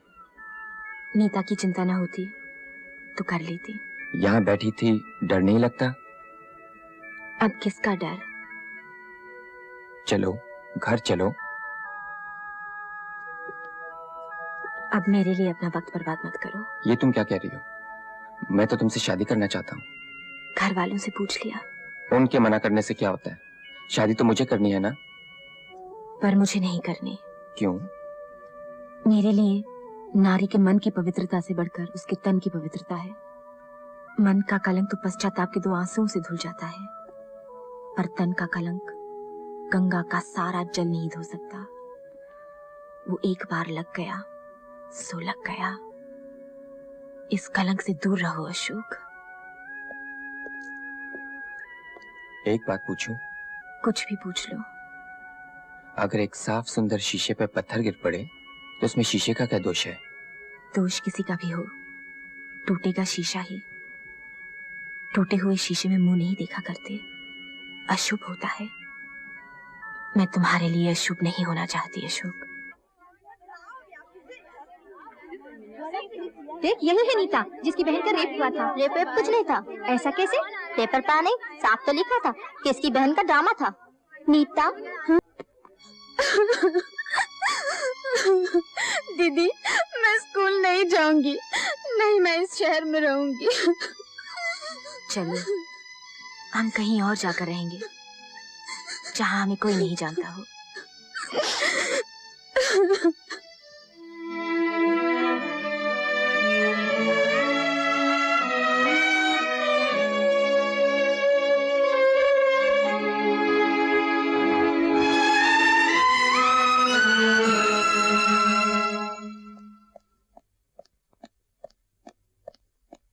मिस्टर, ये लोग पुणे जाने के लिए अभी अभी स्टेशन गए हैं। Oh no.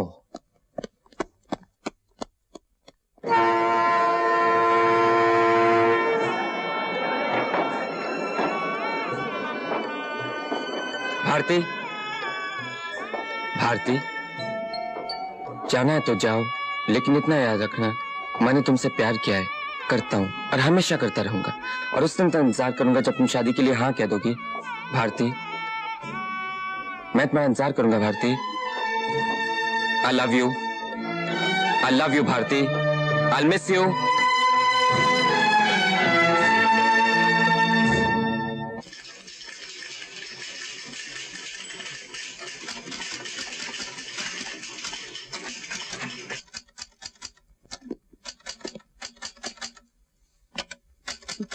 कहाँ गया? बेटी, ये किशोर साहब का पिस्तौल रिपेयर के लिए आया था, जाने कहाँ रख दिया? जरा तुम ही ढूंढ दो।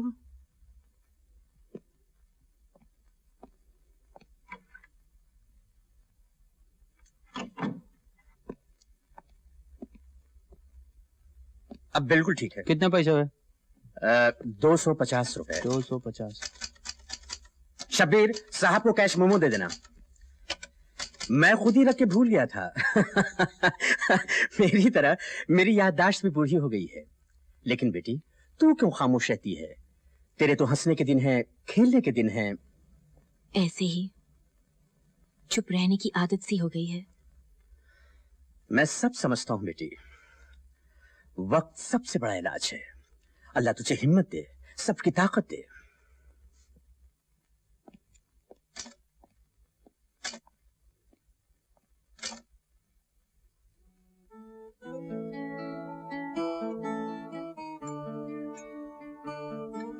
टाइपिंग कैसे चल रही है?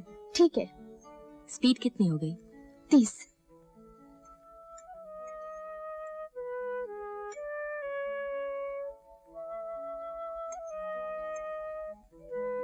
अशोक जी की चिट्ठी आई?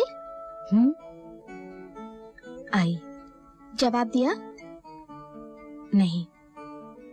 जवाब तो देना चाहिए। क्या जवाब देती?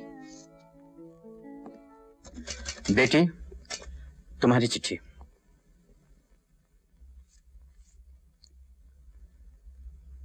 उसी की है? जी।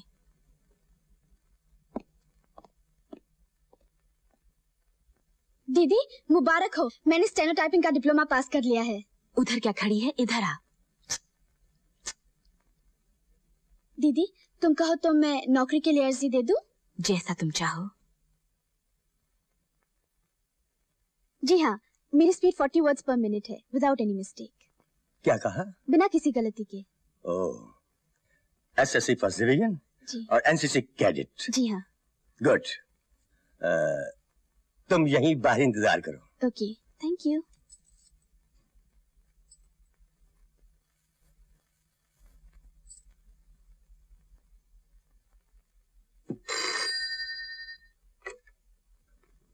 Yes sir. देखो हमें एक स्मार्ट सेक्रेटरी चाहिए।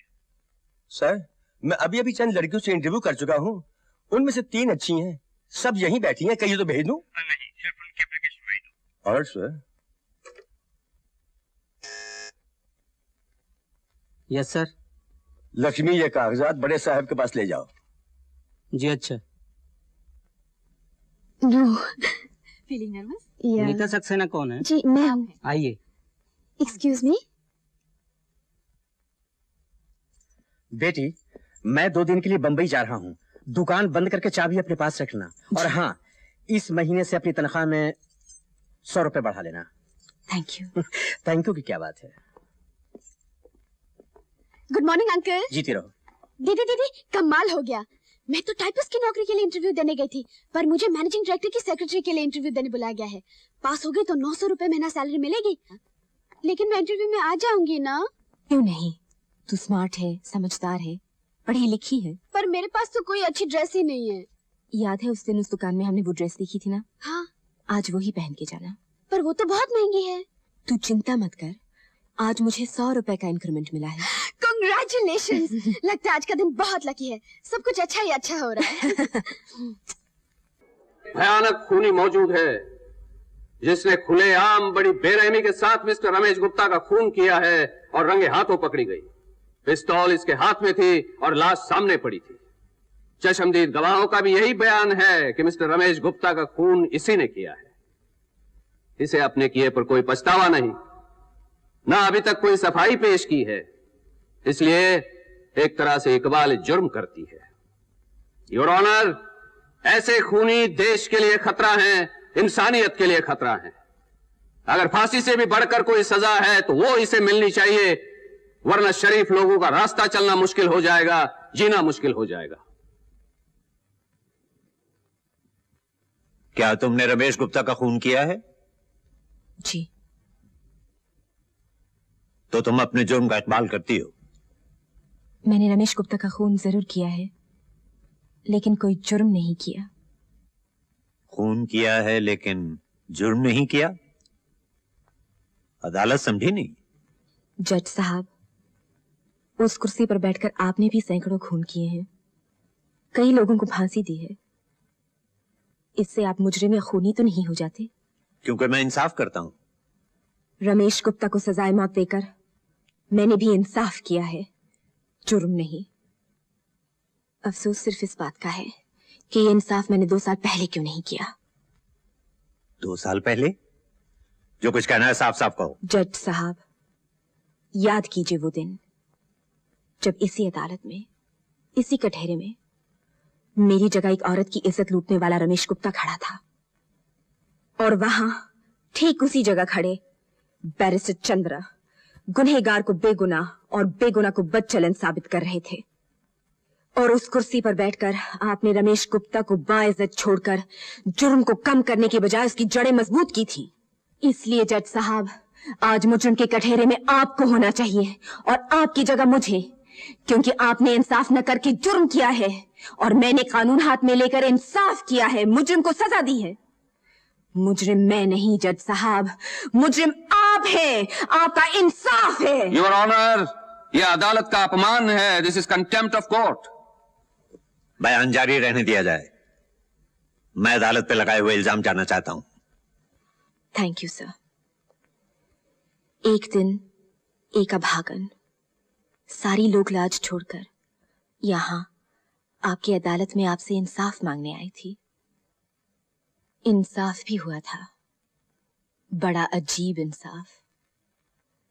इज्जत लूटने वाले को बाइज्जत आजाद कर दिया गया और लुटने वाली को उम्र कैद, और वो भी जेल के बाहर, जहां सुबह शाम सैकड़ों लोग उसे नफरत की कोड़े मारते, जहां हर नजर उस पर थूकती, उसे धुतकारती। आपके इंसाफ ने एक सांस लेती हुई लाश को समाज के चौराहे पर लटका दिया था, जिससे लोग नसीहत लें और फिर कोई लुटी हुई औरत इंसाफ का दरवाजा खटखटाने की हिम्मत ना कर सके। पर वो औरत कौन है, कहां है? गौर से देखिए, वो औरत मैं हूं, यहां हूं। भारती देवी? 2 साल पहले जब रमेश गुप्ता ने मेरी इज्जत लूटी थी, मुझे बर्बाद किया था, तब इंसाफ का दरवाजा मैंने ही खटखटाया था। तो 2 साल बाद आपने अपने हार का बदला ले लिया। जब कानूनन नहीं जीत सकी, तब कानून हाथ में लेकर आपने उसका खून कर दिया। जी हाँ, मैंने उसका खून कर दिया, उस पर गोलियां बरसा दी। अफसोस यही है कि पिस्तौल में सिर्फ 6 गोलियां थी, 7 नहीं, वरना मैं सब की सब उसके सीने में उतार देती। शायद उन गोलियों की आवाज से आदमी की सोई हुई आत्मा जाग जाती, शायद उन खून के छींटों से कानून की आंखें खुल जाती, और वो देख सकता कि उसकी भूल से कितने इंसान शैतान बनते जा रहे हैं।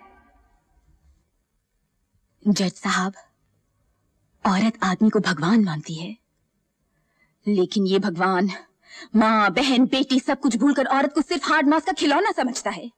उसे नंगा करके उसका तमाशा देखना चाहता है, कभी उसको नीलाम करके, कभी उसको बर्बाद करके। ऐसे आदमी को जिंदा रहने का कोई हक नहीं। इसलिए मैंने कानून हाथ में लेकर रमेश गुप्ता को सजाए मौत दी है, और ये सजा मैं हर उस आदमी को दूंगी जो औरत को एक खिलौना समझता है, जिसने न सिर्फ अपने जुर्म का इकबाल किया है, बल्कि यह भी बता दिया है कि ऐसे जुर्म वो आगे भी करती रहेगी। योर ऑनर, यह भारती देवी, जो दुनिया की तमाम औरतों की लीडर बनना चाहती हैं, एक बहुत चालाक औरत है।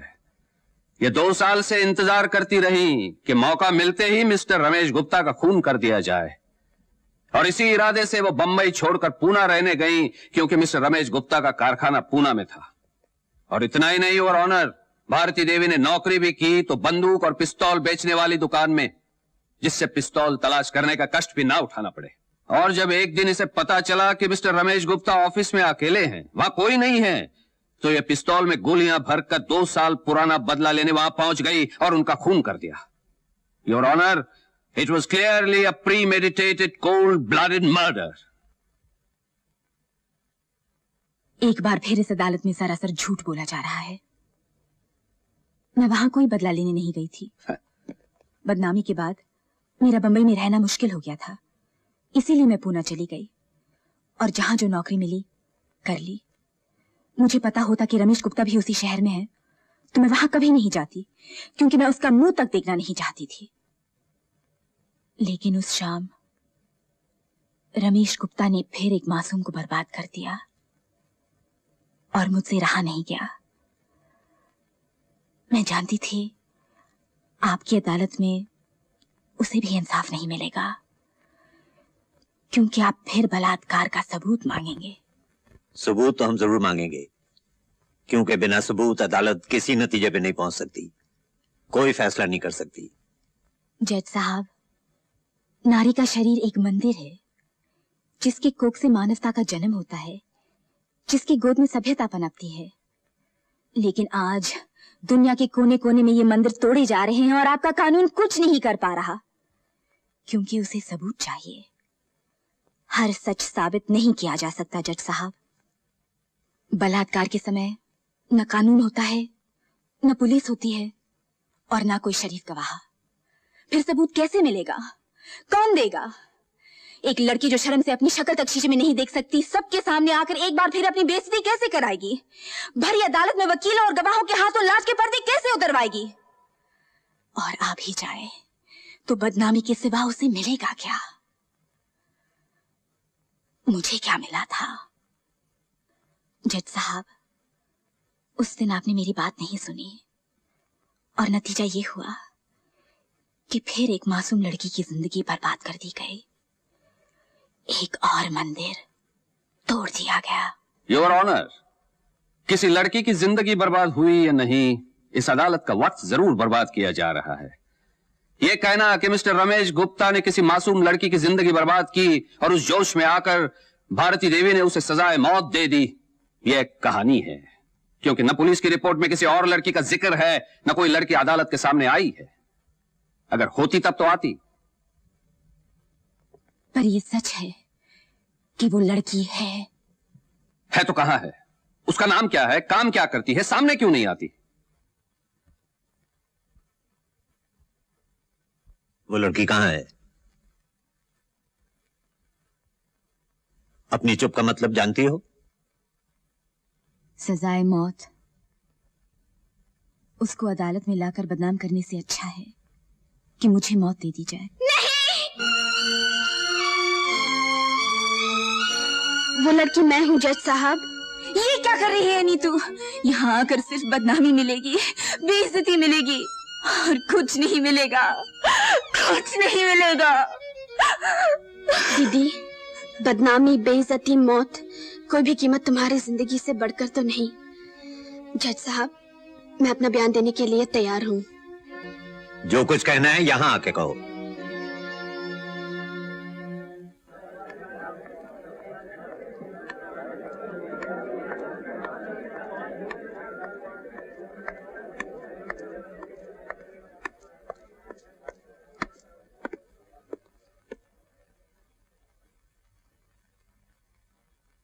मैं जो कुछ भी कहूंगी सच कहूंगी और सच के सिवा कुछ नहीं कहूंगी।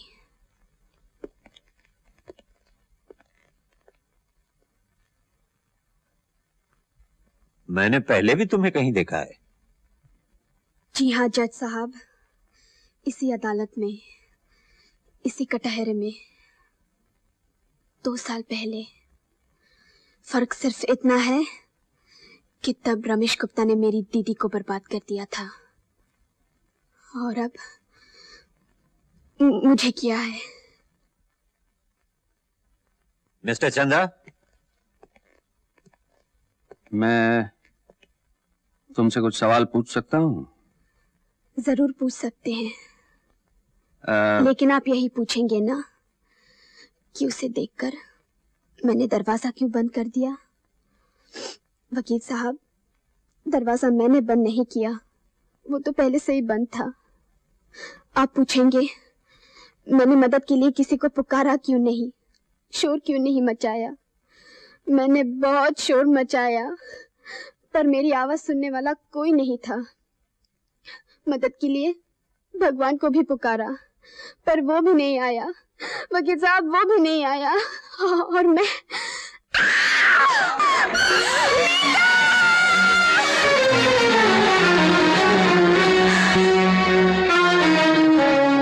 Order, order.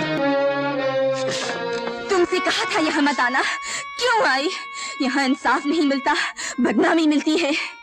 इन्हें तो सबूत चाहिए। सबूत तुम कहाँ से लाओगी? जो कुछ पास था वो तो खो चुकी, अब तो लाश ही बाकी रह गई है और लाशें बोला नहीं करती। जज साहब, मैंने चाहा था कि मेरी बहन की कहानी दुनिया की जुबान तक न पहुंचे, वो इस जिंदा मौत से बच जाए जिसने मेरी जिंदगी में जहर घोल दिया है। पर इसने मेरी बात नहीं मानी और एक जिंदा लाश को बचाने के लिए दूसरी जिंदा लाश कटहरे में आकर खड़ी हो गई। ये वो जगह है नीतू जहां भगवान कृष्ण भी आकर खड़े हो जाए तो लोग उनका विश्वास नहीं करेंगे। उन्हें भी अपने ही गीता पर हाथ रखकर कसम खानी पड़ेगी, सबूत देना पड़ेगा। तू सबूत कहां से लाएगी? वकील साहब तो फिर साबित कर देंगे कि बलात्कार नहीं मोहब्बत है, लेकिन तू कैसे साबित करेगी कि ये मोहब्बत नहीं बलात्कार है? वकील साहब, आप तो रोज लोगों से सैकड़ों सवाल पूछते हैं। इजाजत हो तो आज मैं आपसे एक सवाल पूछूं? पूछिए। हर समझदार वकील जानता है कि सच क्या है और गुनहगार कौन है। आपको भी पता था कि मेरे साथ बलात्कार किया गया था, फिर आपने सच क्यों छुपाया? इंसाफ क्यों नहीं किया? इंसाफ करना मेरा काम नहीं है, वो जज साहब का काम है। मेरा काम, मेरा फर्ज सिर्फ अपने क्लाइंट की वकालत करना है, उसको बचाना है, और हर वकील का यही फर्ज होता है। मैंने सिर्फ अपना फर्ज पूरा किया था। वकील साहब, अपना फर्ज पूरा करने के लिए आपको तो ढेर सारे रुपए मिले, नाम मिला, पर इस बेगुनाह को क्या मिला? समाज को क्या मिला? इंसानियत को क्या मिला? क्या इनके लिए आपका कोई फर्ज नहीं? आपने कभी सोचा है वकील साहब, कुछ रुपयों के लिए आप जिन शैतानों की रक्षा कर रहे हैं वो एक दिन आपके बच्चों को भी खा सकते हैं? कभी सोचा है कि इसकी जगह आपकी बेटी भी हो सकती थी? जो इसके साथ हुआ है उसके साथ भी हो सकता था। देखिए, इसकी तरफ देखिए, आपने रमेश गुप्ता को बचाकर जो फर्ज पूरा किया था उसका अंजाम देखिए। इसके होंठों से सारी मुस्कुराहट नोचकर इतनी सिसकियां भर दी गई हैं जो कभी कम नहीं होंगी। इतने ढेर सारे आंसू दे दिए गए हैं कि डूबने के लिए समुद्र ढूंढने की जरूरत नहीं पड़ेगी। इसके जिम्मेदार आप हैं वकील साहब, और आप भी जज साहब। उस दिन आपने एक मुजरिम को छोड़कर इंसाफ की कब्र पे बेइंसाफी का बीज बोया था। वो बीज पेड़ बन गया, एक और मंदिर आपके इंसाफ की भेंट हो गया।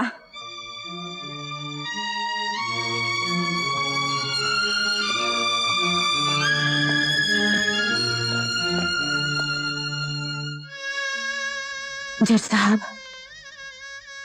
2 साल पहले इसी अदालत में मैं आपसे इंसाफ मांगने आई थी, सो तो नहीं मिला। आज मैं आपसे मौत मांगने आई हूँ, वो तो आप दे सकते हैं। मुझे मौत दे दीजिए जज साहब, मुझे मौत दे दीजिए, मुझे मौत दे दीजिए, मुझे मौत दे दीजिए।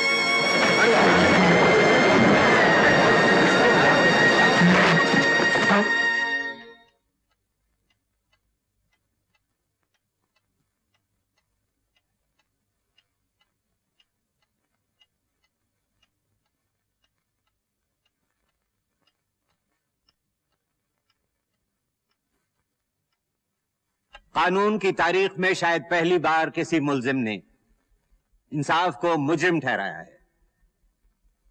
हम भारती देवी की हिम्मत और सच्चाई की इज्जत करते हैं, लेकिन भारती देवी ने कानून अपने हाथ में लेके जुर्म किया है, चाहे वो उनके ख्याल से इंसाफ करने के लिए ही क्यों ना हो। अगर इसी तरह हर शख्स कानून अपने हाथ में लेके इंसाफ करने लगे तो दुनिया में ना कानून रहेगा ना इंसाफ।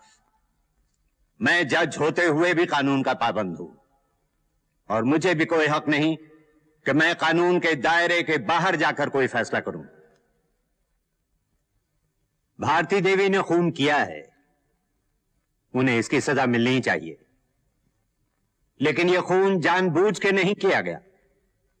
ऐसे हालात में किया गया है जबकि कोई भी मां या बहन खून करने पे मजबूर हो जाती। इसलिए अदालत को भारती देवी के साथ हमदर्दी है, और गिरफ्तारी के बाद जेल की हिरासत में काटे हुए दिनों को ध्यान में रखते हुए अदालत के उठने तक भारती देवी को यहां कटहरे में खड़े रहने की सजा देती है। क्या इंसाफ किया, इसको कहते हैं इंसाफ। जनाब आली क्या कानून का नुक्ता निकाला है। हमारी सजा भी दे दी और इंसाफ भी कर, इसे कहते हैं इंसाफ। जब तक समाज है जुर्म होते रहेंगे, लेकिन बेइंसाफी जुर्म से भी बड़ा गुनाह है। 2 साल पहले इसी कुर्सी पर बैठकर मैंने भी यह गुनाह किया था, इसलिए कानून की यह कुर्सी मैं हमेशा के लिए छोड़ता हूं। क्योंकि जो कानून रक्षा नहीं कर सकता उसे सजा देने का भी कोई अधिकार नहीं।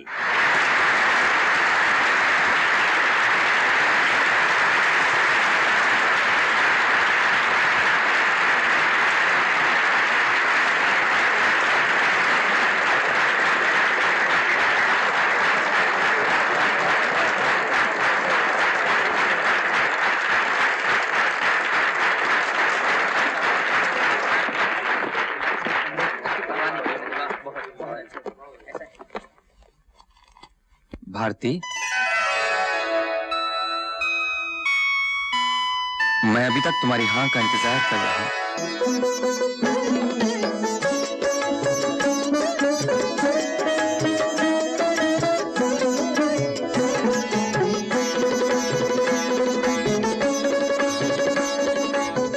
भारती,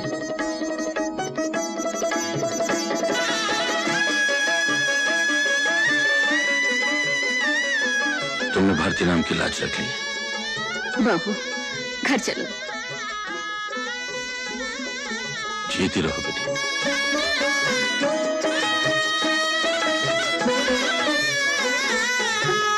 इंसाफ का तराजू जो हाथ में उठाए, जुर्मों को ठीक तोले, जुर्मों को ठीक तोले।